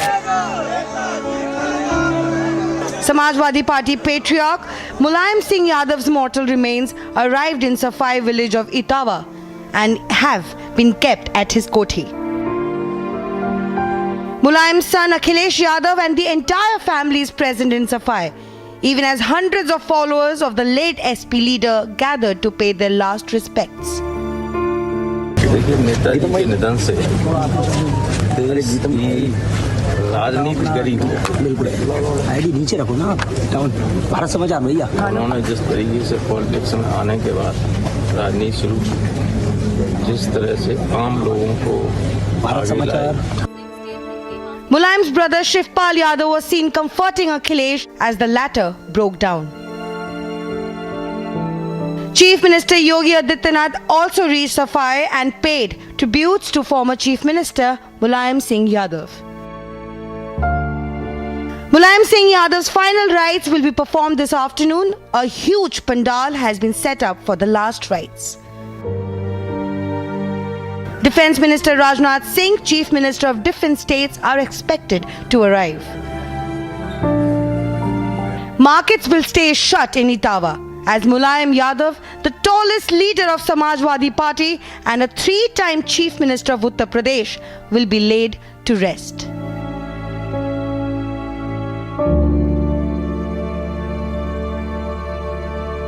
Bureau Report, Republic TV.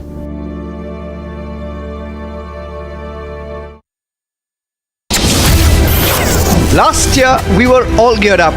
This network is proof that everything in India is greenfield. Is it time for the Republic Network to do a spectacular intervention in global digital news media or not? It's my passion project. So that is our consecration to making India a superpower. Now India has a clear goal, Mission Superpower. Witness the India growth story. Republic Media Network brings you India's biggest economic summit. We are the fastest growing economy. We have the potential to become a superpower. Last year, the economy was all geared up. Now it's time to set the goal in sight. Mission Superpower.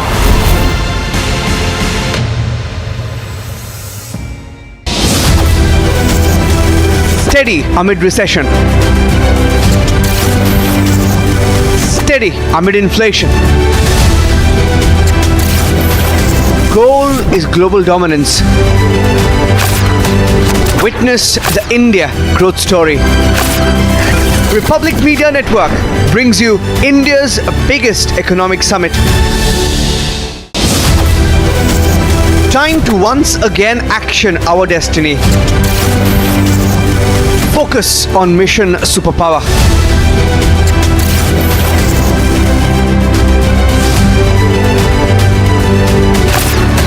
Witness the India growth story. Republic Media Network brings you India's biggest economic summit. और ये जो नीच आपने कहा है उसके बारे में आप क्या बोलते? किसने क्या कहा, किसने क्या नहीं कहा, जनता ये कहती है कि 27 साल का हिसाब तो हमें वीडियो नहीं देखना है। सी का मतलब है क्लीन। जिस तरीके से बीजेपी के नेता केंद्र में बैठे हुए लोग जनता की जेबों को क्लीन कर रहे हैं, अपने उद्योगपति दोस्तों को 10 लाख करोड़ का कर्जा माफी कर रहे हैं, उसको सी बोलते हैं ना, clean.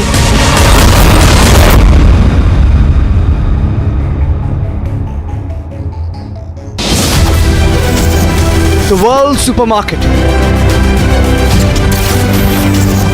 World is ours for the taking.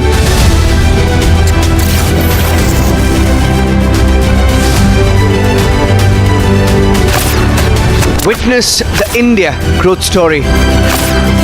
Republic Media Network brings you India's biggest economic summit. An explosion caused the partial collapse of a bridge linking the Crimean Peninsula with Russia. Prime Minister Narendra Modi will declare Gujarat's Modera village as India's first solar-powered village. Open firing has been reported in the national capital, where the miscreants opened fire at a shop in Daryapur area.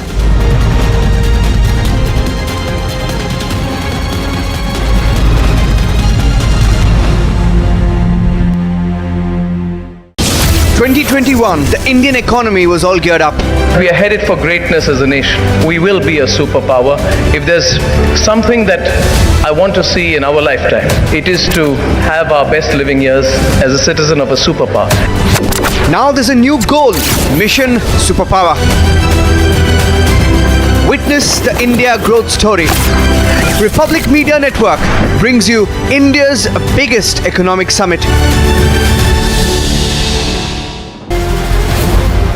There was a death toll of 6 people so far have been confirmed on that attack. The situation is, part of the bridge was completely destroyed, but they were able to, within hours, do some repairs and get part of the bridge going in one direction.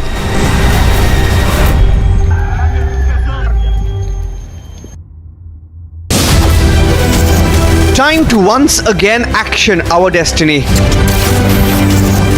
Focus on Mission Superpower. Witness the India growth story. Republic Media Network brings you India's biggest economic summit.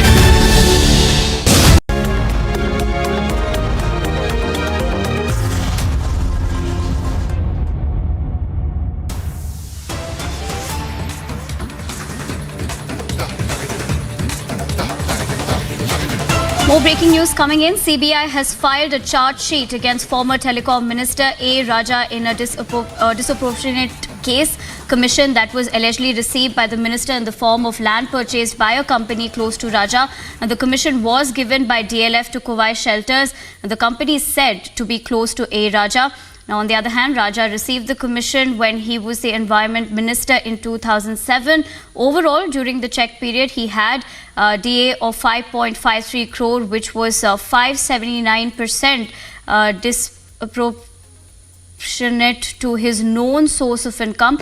Now, Kovai had known business apart from the deal. Now, DLF had bought a hotel in Kanchipuram is what we're learning so far. So that is the breaking news coming in, that the CBI has filed a charge sheet against the former telecom minister A. Raja in a DA case.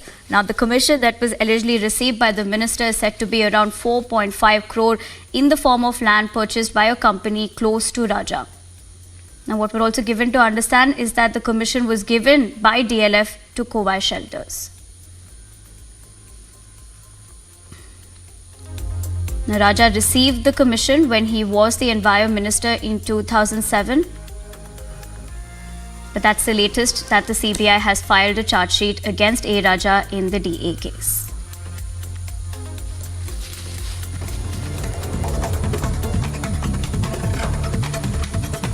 The other stories that we're tracking at this hour, PM Modi is scheduled to inaugurate the first phase of the 856 crore Mahakaleshwar Temple Corridor Development Project in Ujjain in Madhya Pradesh today. The project is to be named Mahakal Lok.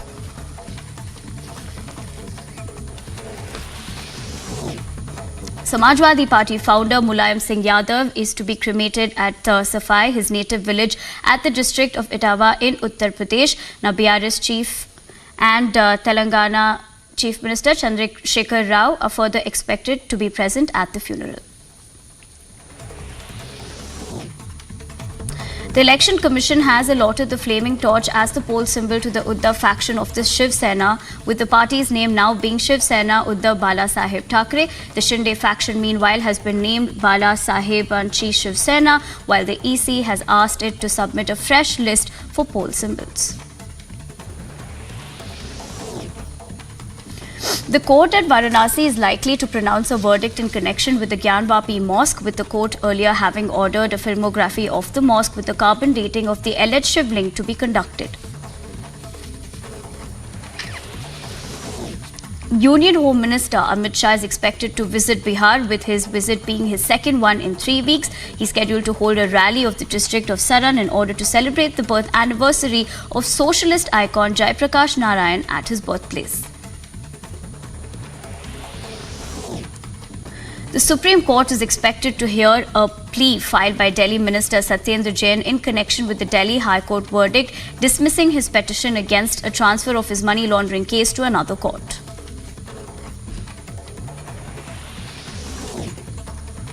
The Supreme Court is further expected to hear a plea filed by the Enforcement Directorate challenging the Bombay High Court order granting bail to former Maharashtra Home Minister Anil Deshmukh in a money laundering case.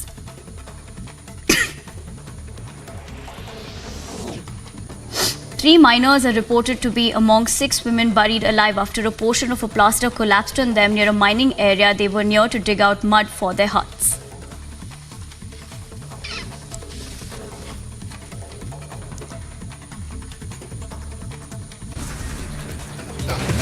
We're slipping into a short break, but on the other side, mega NIA crackdown in Jammu and Kashmir, multi-location raids are now underway.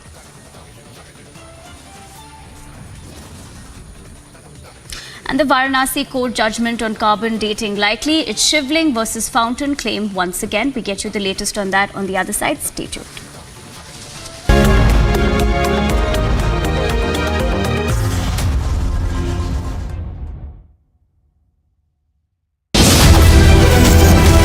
No longer on the fence anymore.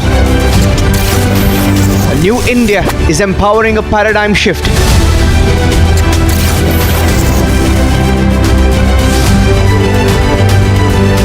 The mission now is global dominance. Republic Media Network brings you India's biggest economic summit. We are the 5th largest economy. We are the fastest growing economy. Last year, the Indian economy was all geared up. Now it's time to set the goal in sight. It's Mission Superpower.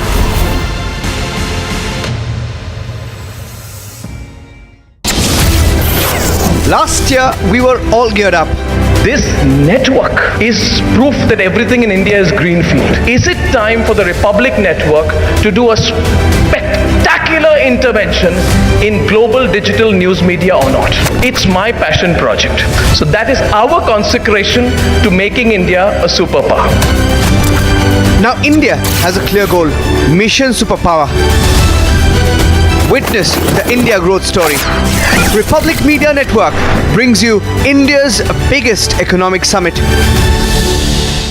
We are the fastest growing economy.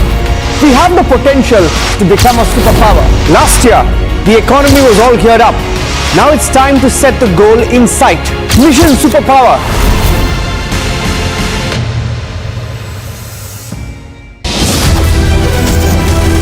Steady amid recession. Steady amid inflation. Goal is global dominance. Witness the India growth story. Republic Media Network brings you India's biggest economic summit. Time to once again action our destiny. Focus on mission superpower.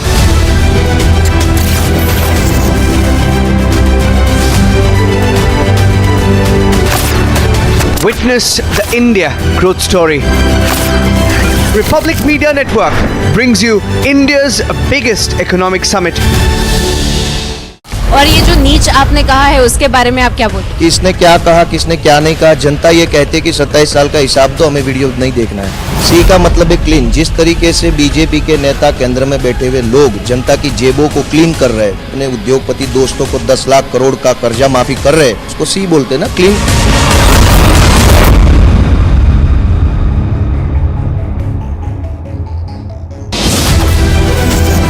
The world supermarket.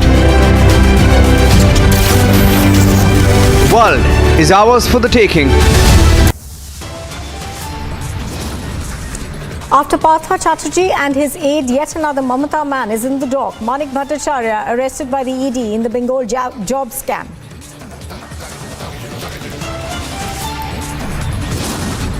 Prime Minister Modi is to launch the first phase of the Mahakaleshwar Temple corridor project in Ujjain. Mega NIA crackdown in Jammu and Kashmir. Multi-location raids are now underway. The Varanasi court judgment on carbon dating is likely. It's the Shivaling versus the fountain claim once again. Uddhav Thackeray gets the flaming torch as a symbol. Shinde camp asked to submit fresh set of symbols. The Samajwadi Party founder Mulayam Singh Yadav's last rites in Saifai today.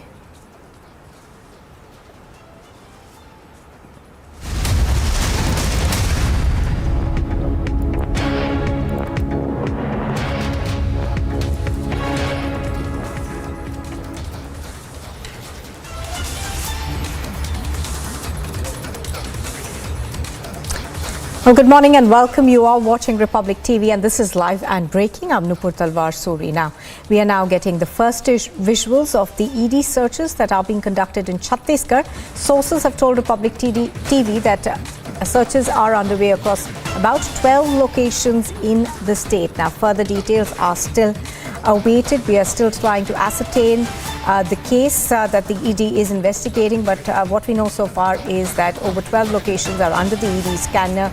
Pictures on your screen are of where these raids are being conducted.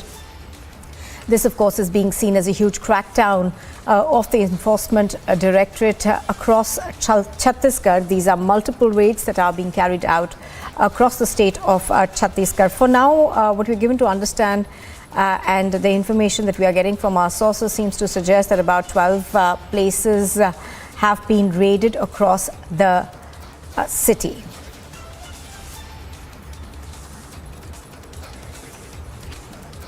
Now, also what we know is that Soumya Chaurasya in Durg, Vijay Malu in Devendra Nagar, Raigarh's collector, Ranu Sahu's residence, all of these places are being raided. There is another raid that's being reported in Raipur. This is the mining head of the IAS, JP Maurya. Further details, of course, are awaited as to what these searches are in connection with, but some of these appear to be in homes and offices of top government officials who are being raided. Shavan Sen on the phone line with me with more details. Yes, Shavan, good morning. Give us more details of what you're picking up on this. Well, in fact, the search started around 7 o'clock this morning. As of now, over 12 locations where the searches are being carried out, which basically covers select officials, chartered accountants and businessmen. In fact, I'm being told that the searches are being carried out at Raigarh collector Ranu Sahu's her husband, IS official, mining secretary JP Maurya, air residence in Raipur, residents in Raigad, few businessmen in Raigad, churches also in Durg, Pillai, Raipur is what we are being told, and chartered accountants. That's the latest we are getting it as of now with regards to the searches that have been carried out across 12 locations. The number could very well go up with what we are picking up at this point in time. Right, Chavan, as you're pointing out, of course, you are saying that about 12 locations are under the ED scanner. Can you give us more details in terms of the case that is being investigated by the ED in this particular case?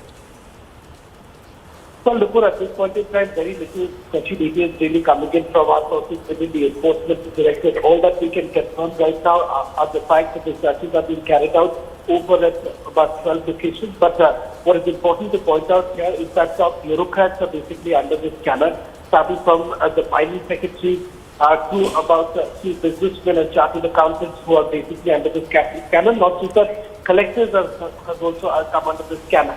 What it says that it's still not known. We are still waiting for some details to basically come in from our sources, perhaps in a short while from now, because the searches started around 7 o'clock this morning.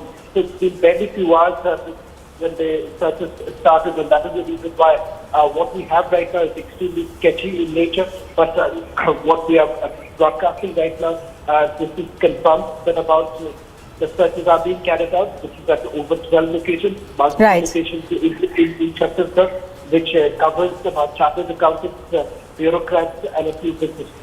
Right, Shavan sir, and reporting on that, thank you for joining us. So as Shavan is pointing out, about 12 locations under the scanner, scant details emerging.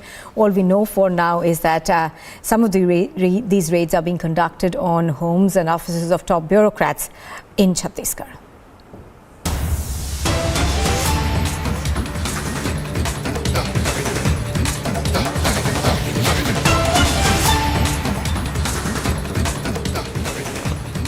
Now, sources have told Republic TV that NIA raids are also underway at multiple locations in Shopian district. Raids in Poonch are also taking place. So essentially several locations under the scanner in Jammu and Kashmir. These raids, of course, are being carried out in connection with case relating to terror financing and a conspiracy to motivate the youth to resort to violence in Jammu and Kashmir. So terror financing, as well as trying to get more young people to take up arms, is primarily the case in which these raids are being conducted. These are NIA's raids. Zeenat on the phone line with us. She has more details. Zeenat, tell us where these raids are being conducted in Kashmir. See, Nupur, the raids that we are, the visuals that we are beaming are from the Shopian of South Kashmir, plus we are seeing the NIA raids not only in Shopian but also in Pulwama of South Kashmir. The twin districts of South Kashmir are witnessing NIA raids. What we are picking from the sources is that one of the places where the NIA is raiding is the residential house of one teacher who is teaching here in Srinagar. Simultaneously, the raids in the Jammu parts, where again we are witnessing raids in Rajpuri and Poonch and other places. Although it is more like to see that how the government is trying to crack the web-borne terror network, because these kind of raids have been going on for a long time now.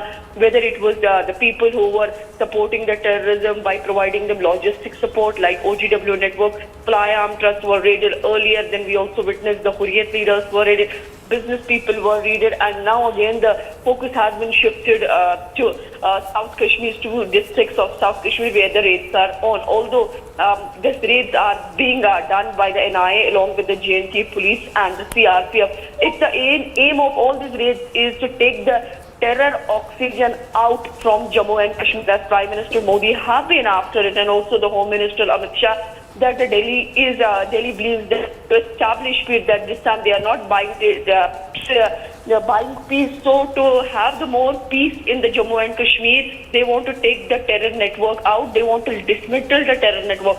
We have been also seeing, in order to take this terror network out, we have been seeing the N number of anti-terror operations where the terrorists, foreign terrorists, Pakistani terrorists, or for that matter the local terrorists have been neutralized in these operations. Just a day before there was an operation in Anantnag where again the LET, the local two terrorists were neutralized. So all this is coming to the success to the Jammu and Kashmir police, army, as well as the other forces who are working tirelessly to dismantle the terror network in Jammu and Kashmir. All right.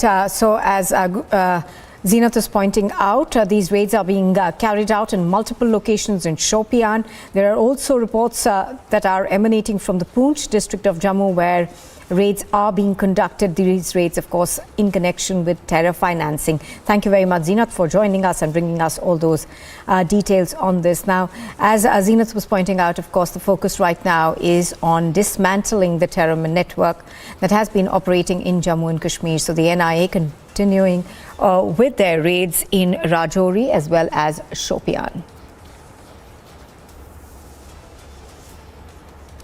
Well, sources, of course, telling Republic TV that these raids are being conducted on various operators who agencies believe are behind spreading terrorism in Jammu and Kashmir. Now, the Jamaat-e-Islami, of course, several of their offices are being raided, and the NIA is investigating whether they funded how they've been funding terror, and also what are the Hawala channels that are being used. Let me go across to Gursimran, who's also joining us from Jammu for more on this. Gursimran, tell us more about the raids that are being conducted in Jammu. See, right now we are at one of the locations where raids are happening, and we are the only channel live from the location. See, this is the house that is presently being raided by the National Investigation Agency. We are being told that the raids have started after the raids were carried out in Rajouri and Poonch. These are the subsequent raids. The Jammu and Kashmir police is also part of the outer grid to ensure that law and order is maintained. The National Investigation Agency teams have seized some documents and the digital evidences. This is the confirmation we are getting, that digital devices and some documents have been seized from here, from this very location, and the teams will be leaving here in a short while from now, the NIA team. So this was a short raid that was carried out by the NIA, and I have seen that how the things have panned out. This was part of the raids, was part of the a pre-planned strategy that was conducted by the National Investigation Agency. A thorough plan was charted out, and then the agency carried out raids. Some of the officials of the NIA are on the first floor of this house, while some are carrying out raids in the ground floor. We are being told a confirmation has come that digital devices and documents have been seized by the National Investigation Agency from this house, and subsequent now the verification of the documents will be done before making any further step in this case.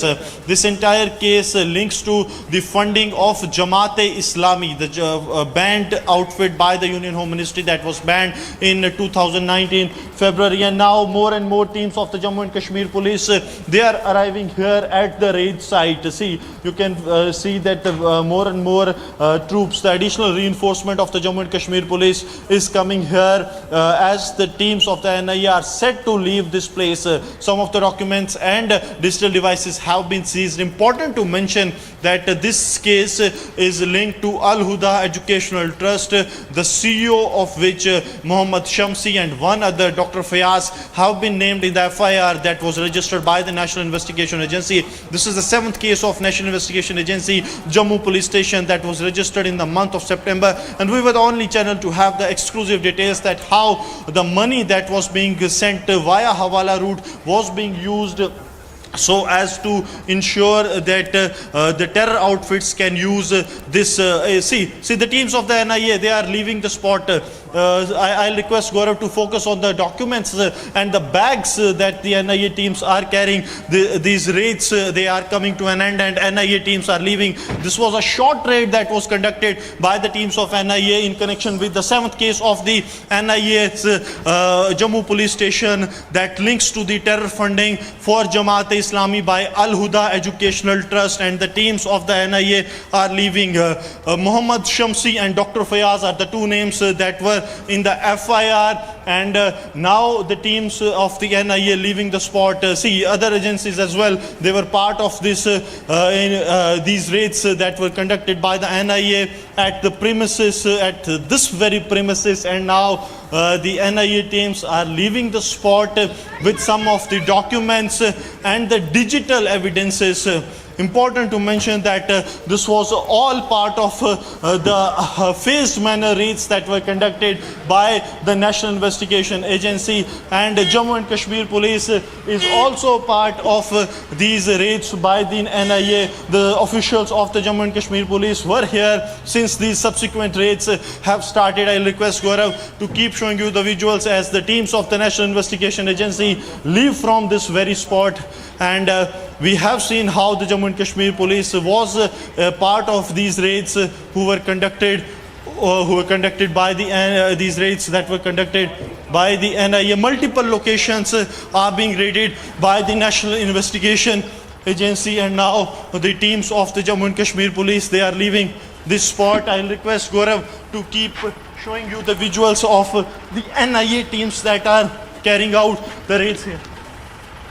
See, subsequent raids will also follow. I'll request Gaurav to keep showing you the visuals of these NIA raids that are going on, and subsequent raids are expected in this case. Yes, over to you. All right, so as Gursimran is pointing out, of course, raids are being carried out in multiple locations. The case, we understand, has been registered suo motu by the NIA about the funding pattern and activities of the Al Huda Educational Trust. I think Gursimran has more details on these particular raids. Now, what we're given to understand is that the NIA is raiding these locations on the case that it has filed about the fact that the Al Huda Educational Trust is functioning as a frontal entity of the Jamaat-e-Islami.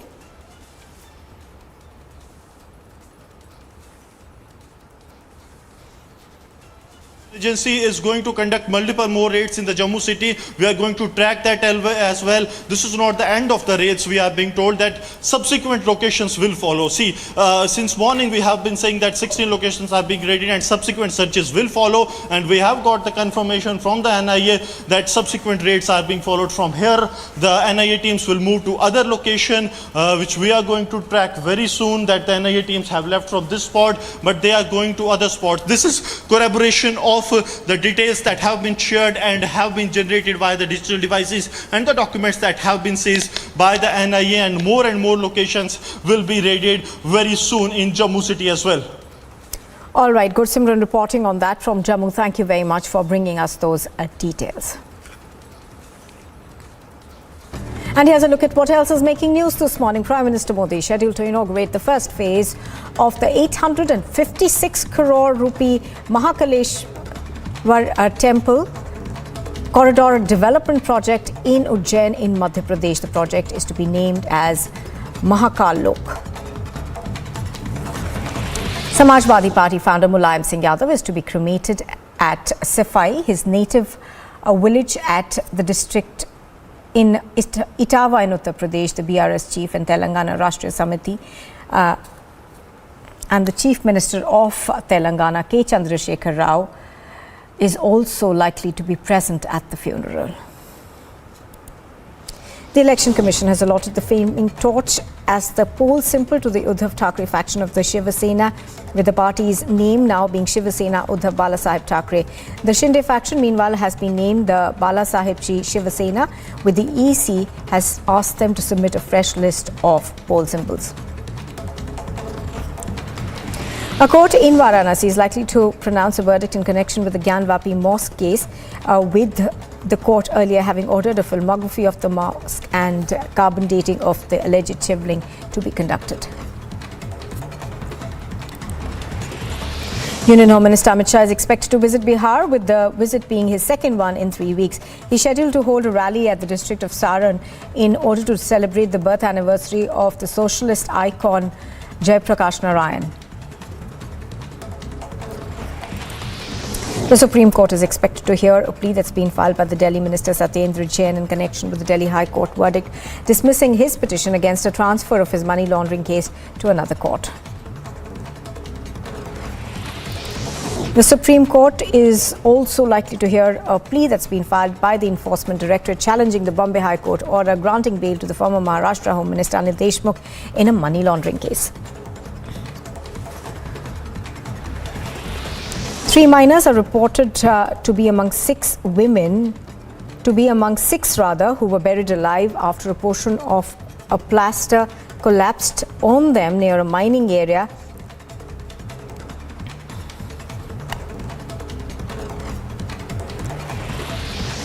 The Delhi police is scheduled to question the former Delhi Minister Rajendra Pal Gautam over his presence at a religious conversion event that allegedly had remarks against Hindu deities.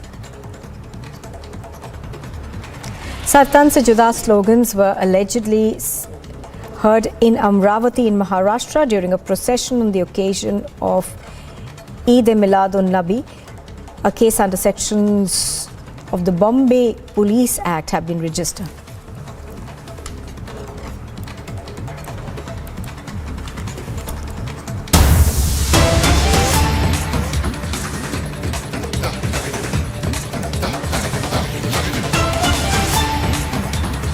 And we are now cutting across to pictures that we are getting of the ED raids that are being conducted in Chhattisgarh. These raids are being conducted in about 12 locations and these raids are being conducted on top bureaucrats in Chhattisgarh. Some of these raids are being conducted in homes and offices of people who are believed to be close to the Chief Minister. So the areas that are being raided and the people who are being raided include Soumya Chaurasia, Vijay Malu, the Raigarh collector Ranu Sahu, Agni Chandrakar, as well as Suryakant Tiwari. Let me go across to Satya Vijay. I think he's joining us live right now from Bhopal, has more details. Satya Vijay, good morning. Give us more details about what... All right, I think we seem to have lost that audio connection with Satya Vijay, but pictures on your screen are of where these raids are being conducted. These are raids that are being conducted on the top officials and bureaucrats in some of them in Raipur. We are still trying to ascertain the case under which these raids are being conducted, but we are now learning that several of these people who are being raided are believed to be close to the Chief Minister. Satya Vijay joins us live. He's reporting from Bhopal on this. Satya Vijay, tell us more of what you're picking up in terms of these raids that are being conducted in Chhattisgarh.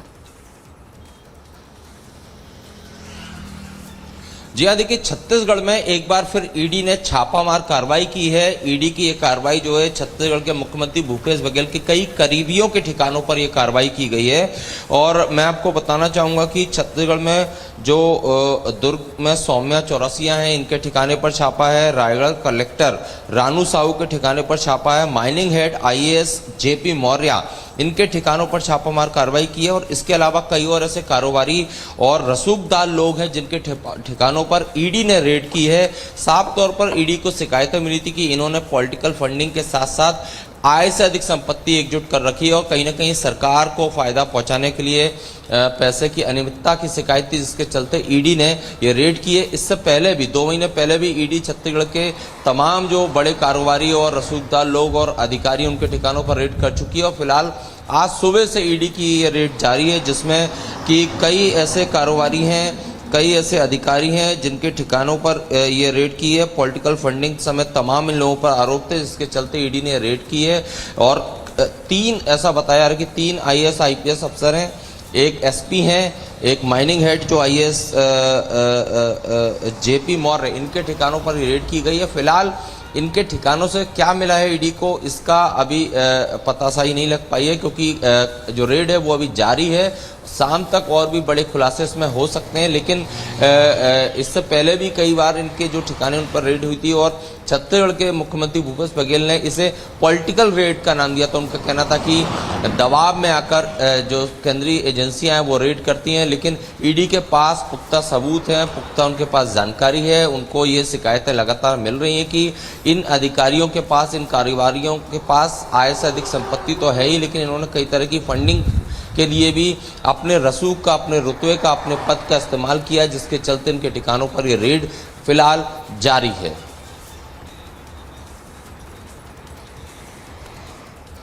All right, Satya Vijay, of course, is bringing us details of these raids that are being conducted in Chhattisgarh. Most of these are believed to be close to the Chief Minister. Thank you, Satya Vijay, for joining us.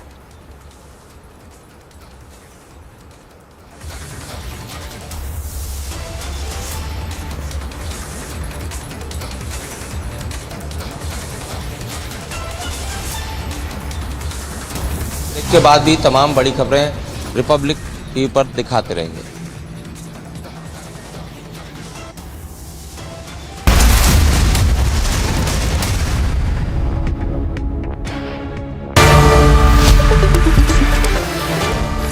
Good evening, viewers. Things are escalating very rapidly on the US-Russia-Ukraine front, and serious academics are now talking about the very real possibility, some say in fact the 1 in 6 possibility of a global nuclear war breaking out. As winter comes across Europe, Putin will now exercise his blackmail over an energy-strapped Europe. It's brinkmanship of a terrible kind. Europe and the US will hit back. The explosion on the Nord Stream, the oil pipeline from Russia, followed by the explosion on the very critical Crimea bridge, are all hands but underhand acts of Russia and America, hitting critical infrastructure with a touch of deniability. But ladies and gentlemen, in war, as we know, things can move from seeking deniability to absolute brazenness before you realize it. And by bombing Kiev, which he has done today relentlessly, he's been bombing Kiev relentlessly since this morning. A very wounded Putin is signaling to the world a new and more dangerous determination to hit back. And he's not fooling around about nukes, viewers. Ukraine and its American sponsors should stop giving Putin an opportunity to hit back and use nuclear weapons. They should stop giving him that excuse to use nuclear weapons. Nuclear weapons are nuclear weapons, tactical or not. Biden has said it himself that Putin is not fooling around with nuclear weapons, that he can use them. And he has even said that even a small tactical nuclear strike by any side will lead, you can take it as a certainty, to multi-pronged global escalation, which means a global nuclear war, which nobody can and nobody will control. The world will then go back 1,000,000 years. Viewers, this has to stop now. Ukraine is nobody's war. Nobody's war. Putin should be allowed to deal with his own problems.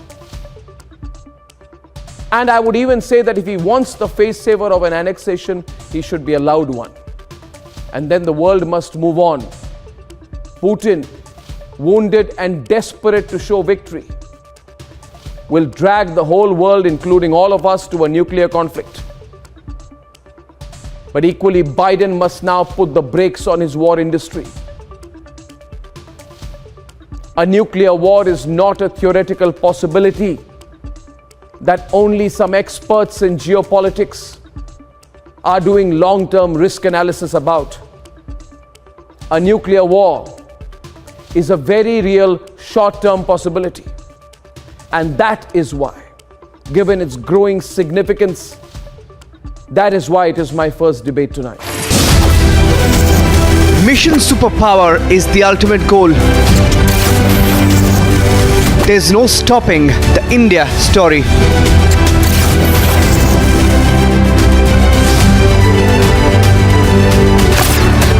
Witness the India growth story. Republic Media Network brings you India's biggest economic summit. Blasts have been reported in the central city of Kiev. Russia has once again escalated deadly attacks on cities across Ukraine.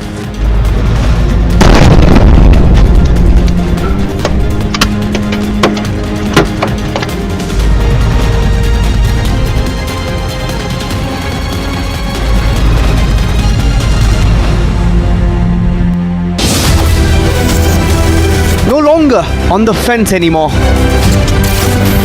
A new India is empowering a paradigm shift.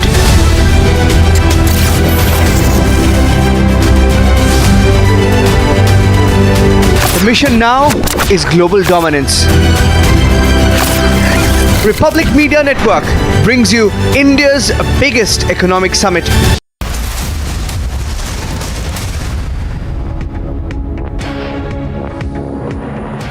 Good morning. Thanks for tuning into Republic TV. I'm Nivedna Prabhu. We have lots lined up for you, but before that, let's take a quick look at the headlines.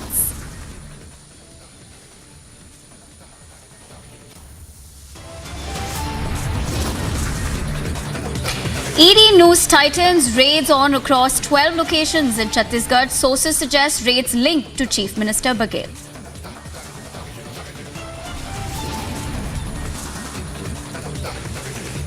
After Partha, yet another Mamta man in the dock. Manik Bhattacharya arrested by ED in Bengal job scam.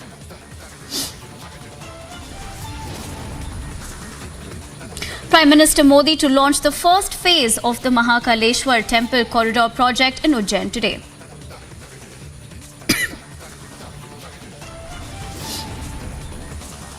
Mega NIA crackdown in Jammu and Kashmir. Multi-location raids are now underway.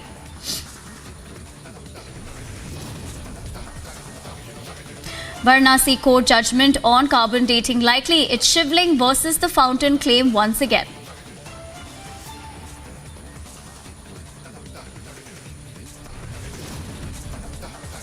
Samajwadi Party founder Mulayam Singh Yadav's last rites in Saifai today.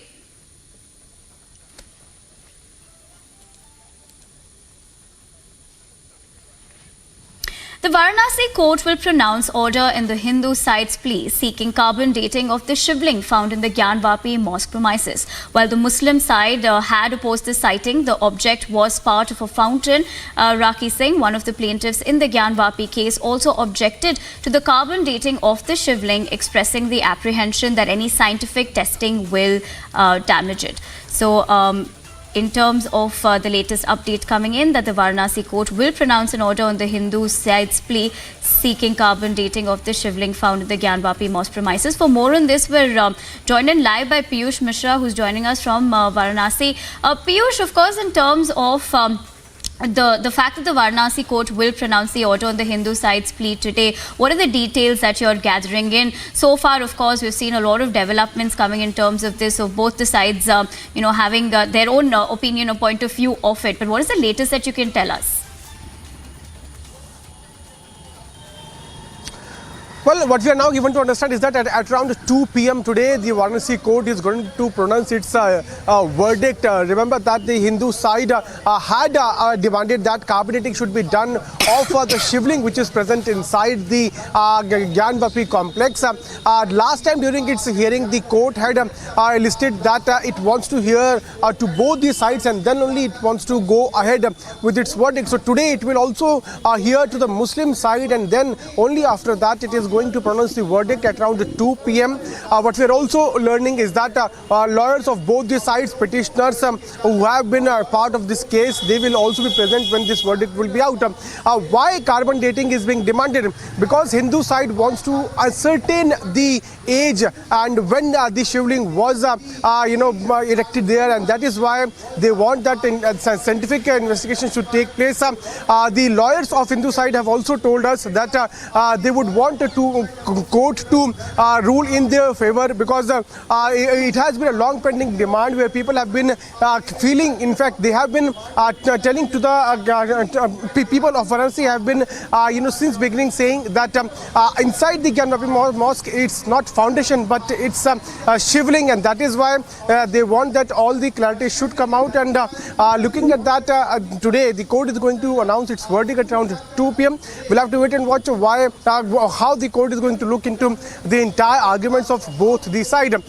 Remember that earlier the Muslim side had said that this case comes under 1991 Worship Act and should not be heard, but the Hindu side had objected to that, and they had moved to the court. And also in fact they had said that character of the Gyanvapi complex and the mosque can be ascertained because it was a disputed property before 1947. So multiple arguments, after hearing multiple arguments, finally the court is going to today announce if carbon dating should be done. It has been a long pending demand of the Hindu plaintiffs, where they have been saying that they should be allowed to offer prayers inside the Gyanvapi mosque. They have been claiming that there is a temple of Ma Shringar Gauri, there is a particular spot inside the Gyanvapi mosque complex where Hindus used to offer prayers, but it was destructed by the Mughal Empire, by the Muslims who invaded here, and they built a mosque there. So looking at both the demands, today the court is going to pronounce its verdict at 2 p.m. Why carbon dating is being demanded? Because Hindu plaintiffs believe that it's important to ascertain when was Shivling established there, and for how many years it is there, and that is why they want the carbon dating to be done inside the Gyanvapi complex.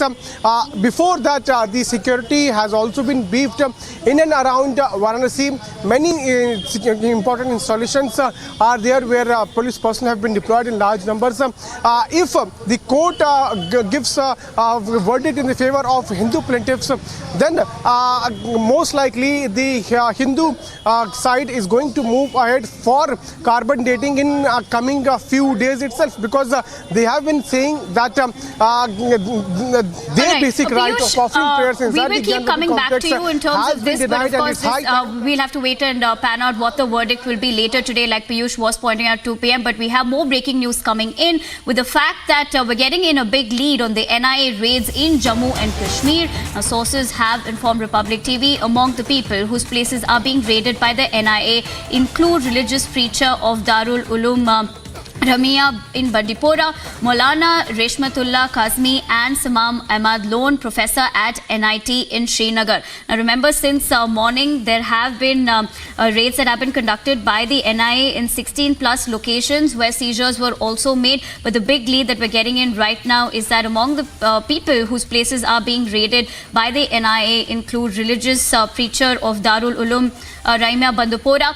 We'll cut across to Gursimran, who's been tracking the story and getting us the latest information. Gursimran, over to you to give us the details in terms of the places and the people of places the NIA has raided. See, right now that is the specific location. I'll request Gaurav to zoom in and show that that is the location that is being raided by the National Investigation Team, agency teams. The teams have arrived here some 10 minutes back, and this location is being raided. Some of the officials of the NIA have left the spot while some are said to be inside, and this pertains to the funding of Jamaat-e-Islami by the Al-Huda Educational Trust. That how under the garb of Educational Trust the funds were being generated for the Jamaat-e-Islami, which is a banned outfit by the Union Home Ministry that was banned in 2019. But since then, under the garb of various educational institutes, the funding was being generated by the Jamaat-e-Islami Al-Huda via Hawala channels. And also what has been in the investigation that the Muslim youth are being radicalized to carry out the terror acts so as they can wage a war against Union of India. And this case was registered by the National Investigation Agency in the month of September, after which the raids were planned, and now the raids are being executed at over 16 locations in the Jammu only. Talking about the people as well, what we've understood is that religious preacher of Darul Uloom Rahimia Bandipora, Maulana Rehmatullah Kasmi and Samam Ahmad Lone, professor at NIT Srinagar also. Talk to us about the role and the allegations as well in terms of these particular raids, and what are the seizures, if you can tell us about that as well, while the NIA conducted these raids. See, these the locations that are being ready to link to two persons. First is Muhammad Shamsi, who is also known as Maulvi Shamsi in Rajouri, and second one is from the Shopian, who's known as Dr. Fayaz. These are the two names. Maulvi Shamsi is the CEO of Al-Huda Educational Trust, while Dr. Fayaz is one of his associates. Now the locations that are being raided came into being after the analysis of the call records and the bank accounts of Dr. Shamsi, who is a Dr. Fayaz and CEO Mohammad Shamsi, who is the CEO of the Al Huda Educational Trust.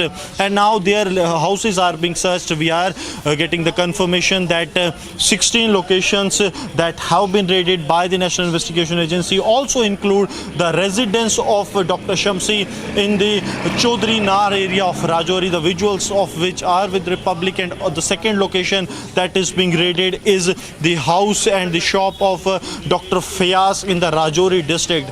Multiple other locations are being raided by the National Investigation Agency in Jammu and Kashmir, in Shopian, Pulwama, Jammu, Rajouri, Punch are the districts where the raids are going on. And this is the house that the NIA teams have searched. Some of the officials are said to be inside, some have left for the another location, but subsequent raids will follow. This is what the confirmation we are getting from the top officials of the National Investigation Agency. And they were into radicalizing the youth to carry out terror acts, the violent acts, and to wage the war against Union of India, and how using the Hawala money the funds were being generated for the banned outfit Jamaat-e-Islami.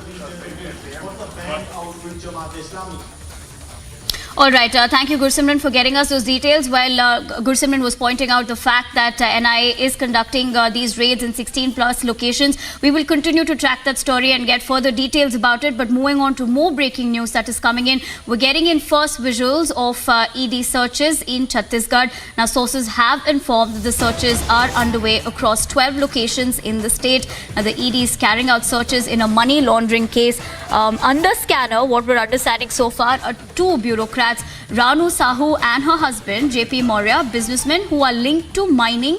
Now, the chartered accountants who are helping businessmen and bureaucrats. So, searches are currently underway in Raipur, Durg and Bhilai is what we're learning so far. So this is, of course, more details that are emerging out of the fact that ED was carrying out these raids across 12 locations in Chhattisgarh, but the latest input being that under scanner are two bureaucrats, Ranu Sahu and her husband JP Maurya. Both are IAS officials. Now, businessmen who are linked to mining, chartered accountants who are helping businessmen and bureaucrats. Now, searches are currently underway in Raipur, Durg and Bhilai. You can also see the visuals on your screens. We're getting in those first visuals of the fact that the ED searches in Chhattisgarh. Now, sources have informed that searches are underway across 12 locations in the state. What we earlier gathered with this particular input was that the raids were being conducted since 7 this morning. Now, the ED is carrying out searches in a money laundering case. Now, talking about the people who have come under the scanner of the ED include two bureaucrats, mainly Ranu Sahu and her husband JP Maurya. Both are IAS officials. Now, businessmen who are linked to mining, chartered accountants who are helping businessmen and bureaucrats, we're also understanding are under the scanner. On the other hand, searches are currently underway in Raipur, Durg and Bhilai. We'll continue to get more details on this, but this is the latest coming out in terms of ED carrying out searches in a money laundering case. For more information on this, we're joined by Piyush Ori. Piyush, give us more details about the people who are under scanner. We understand so far that these are the two names that have emerged, but who are the other people and what are the details that you have on the fact that the ED has conducted these raids?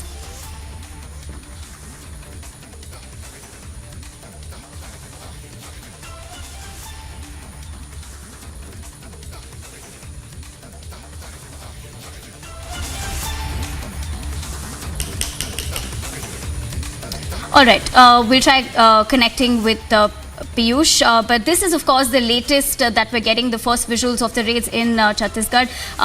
We also have a senior editor on the phone lines joining us, Shiv Sena. Shavan, you earlier were giving us details about the ED carrying out these raids across Chhattisgarh, but these two names are the latest that have emerged. What are the other details that we have about the fact that ED are raiding people and of course in terms of these searches also being carried underway? We're picking up some more details with regards to those who are basically under the scanner of the info. As we had mentioned earlier, there are bureaucrats, businessmen and chartered accountants who are basically under the scanner. But as far as the bureaucrats are concerned, a couple who goes by the name of Ranu Sahu and her husband JP Maurya, both are IS officials who are basically under the scanner. Apart from that, businessmen who are linked to the mining, chartered accountants who are helping businessmen and bureaucrats. They are all basically under the scanner. Searches are underway in Raipur, Durg and Bhilai. These are the places in Chhattisgarh where the searches are being carried out.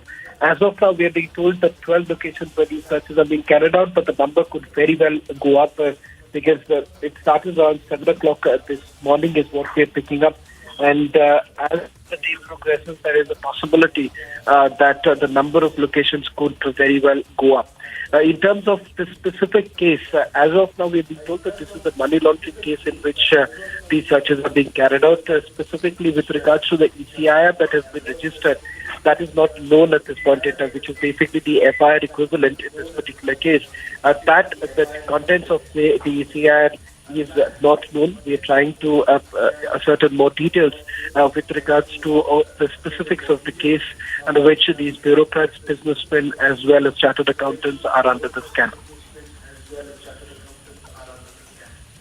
All right. Thank you, Shawan, for getting us those latest inputs in terms of the fact that the ED is currently raiding over 12 places in Chhattisgarh. Now, what we're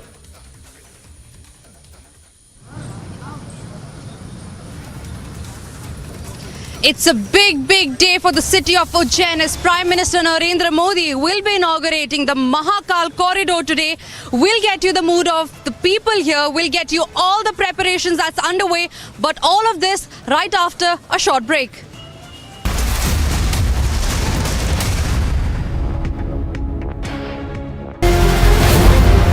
There was a death toll of 6 people so far have been confirmed on that attack. The situation is, part of the bridge was completely destroyed, but they were able to, within hours, do some repairs and get part of the bridge going in one direction.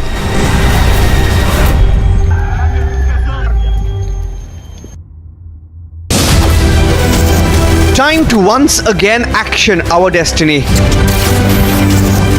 Focus on mission superpower. Witness the India growth story. Republic Media Network brings you India's biggest economic summit. Mission superpower is the ultimate goal. There's no stopping the India story.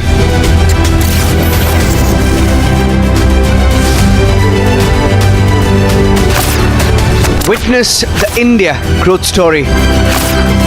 Republic Media Network brings you India's biggest economic summit.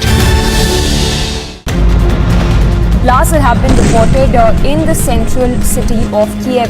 Russia has once again escalated deadly attacks on cities across Ukraine.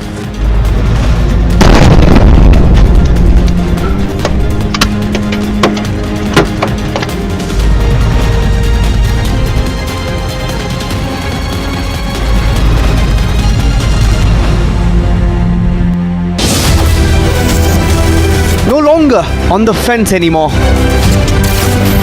A new India is empowering a paradigm shift.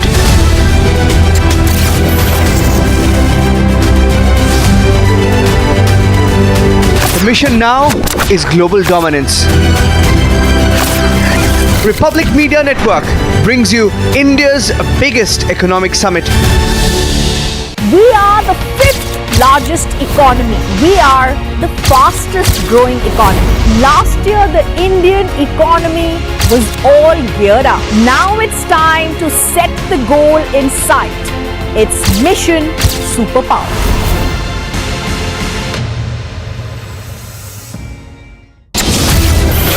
Last year, we were all geared up.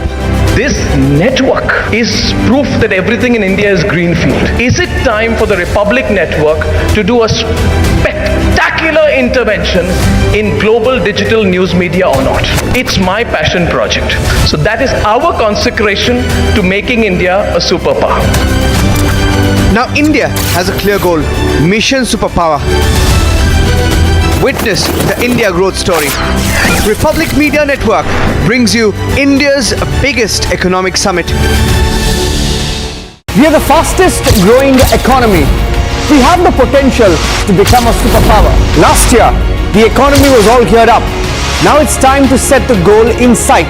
Mission superpower.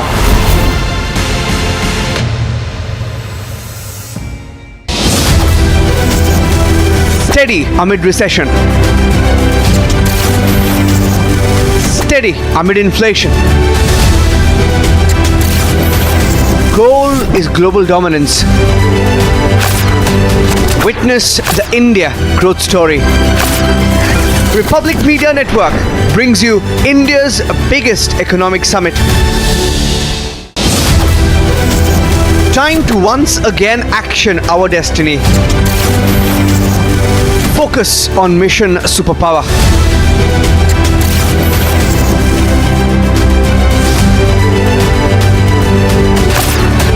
Witness the India growth story.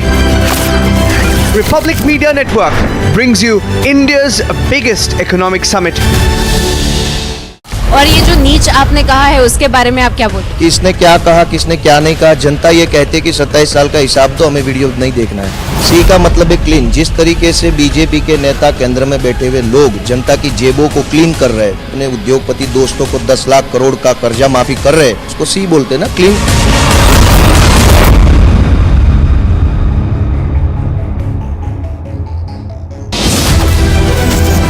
The world supermarket.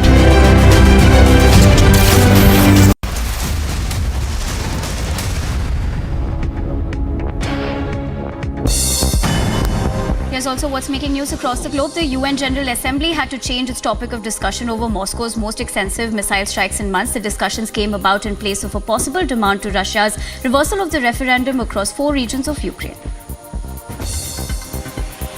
Russia compared Ukraine to the most outrageous terrorist organization in an address to the United Nations General Assembly following Ukraine's attack on a bridge linking Russia to Crimea. Now, the comments came as other nations spoke out against the country for launching a barrage of missile strikes against Ukraine.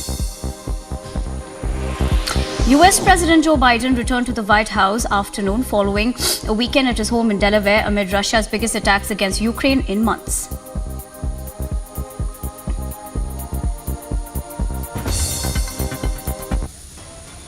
And still to come on the other side, Samajwadi Party founder Mulayam Singh Yadav's last rites in Saifai today. We get you the latest on that on the other side. Stay tuned to Republic TV.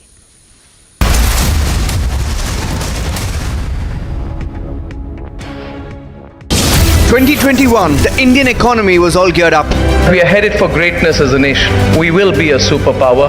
If there's something that I want to see in our lifetime, it is to have our best living years as a citizen of a superpower. Now there's a new goal, mission superpower. Witness the India growth story. Republic Media Network brings you India's biggest economic summit. There was a death toll of 6 people so far have been confirmed on that attack. The situation is, part of the bridge was completely destroyed, but they were able to, within hours, do some repairs and get part of the bridge going in one direction.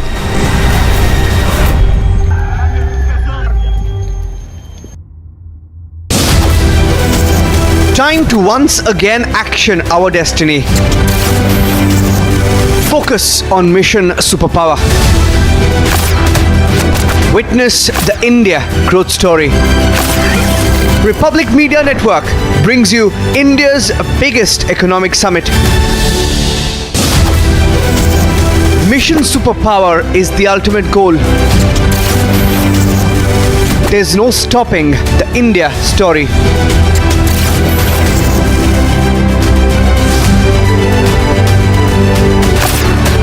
Witness the India growth story. Republic Media Network brings you India's biggest economic summit. Blasts have been reported in the central city of Kiev. Russia has once again escalated deadly attacks on cities across Ukraine.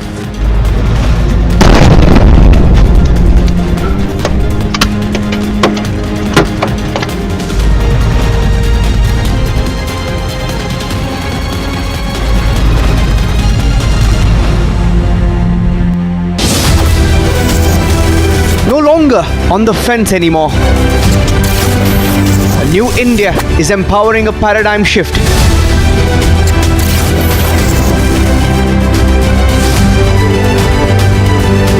The mission now is global dominance.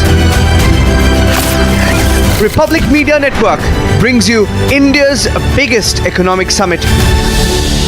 We are the fifth largest economy. We are the fastest growing economy. Last year, the Indian economy was all geared up. Now it's time to set the goal in sight. It's Mission Superpower.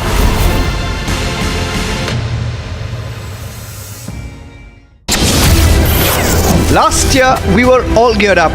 This network is proof that everything in India is greenfield. Is it time for the Republic Network to do a spectacular intervention in global digital news media or not?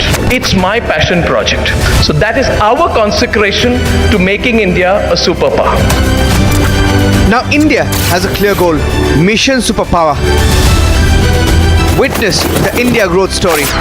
Republic Media Network brings you India's biggest economic summit. We are the fastest growing economy. We have the potential to become a superpower. Last year, the economy was all geared up. Now it's time to set the goal in sight. Mission Superpower.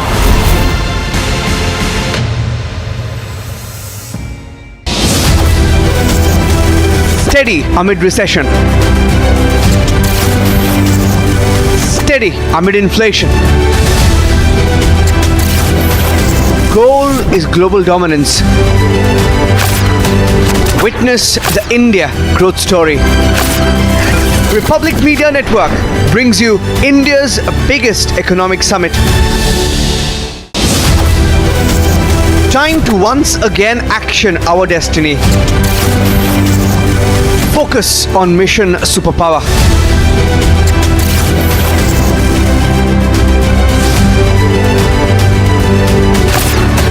Witness the India growth story. Republic Media Network brings you India's biggest economic summit. और ये जो नीच आपने कहा है उसके बारे में आप क्या बोलते? किसने क्या कहा, किसने क्या नहीं कहा, जनता ये कहती है कि 27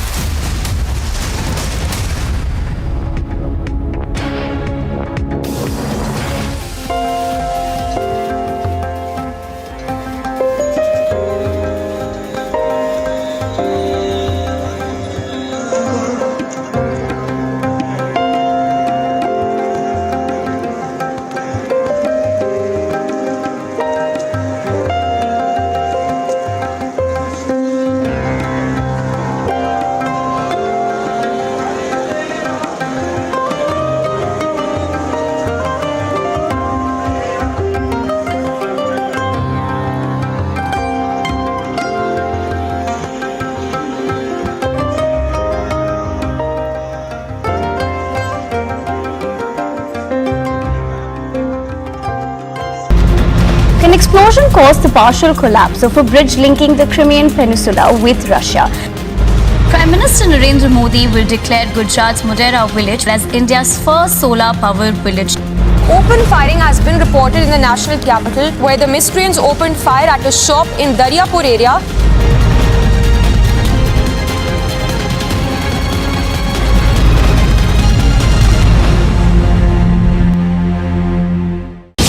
In 2021, the Indian economy was all geared up. We are headed for greatness as a nation. We will be a superpower. If there's something that I want to see in our lifetime, it is to have our best living years as a citizen of a superpower. Now there's a new goal, Mission Superpower. Witness the India growth story. Republic Media Network brings you India's biggest economic summit.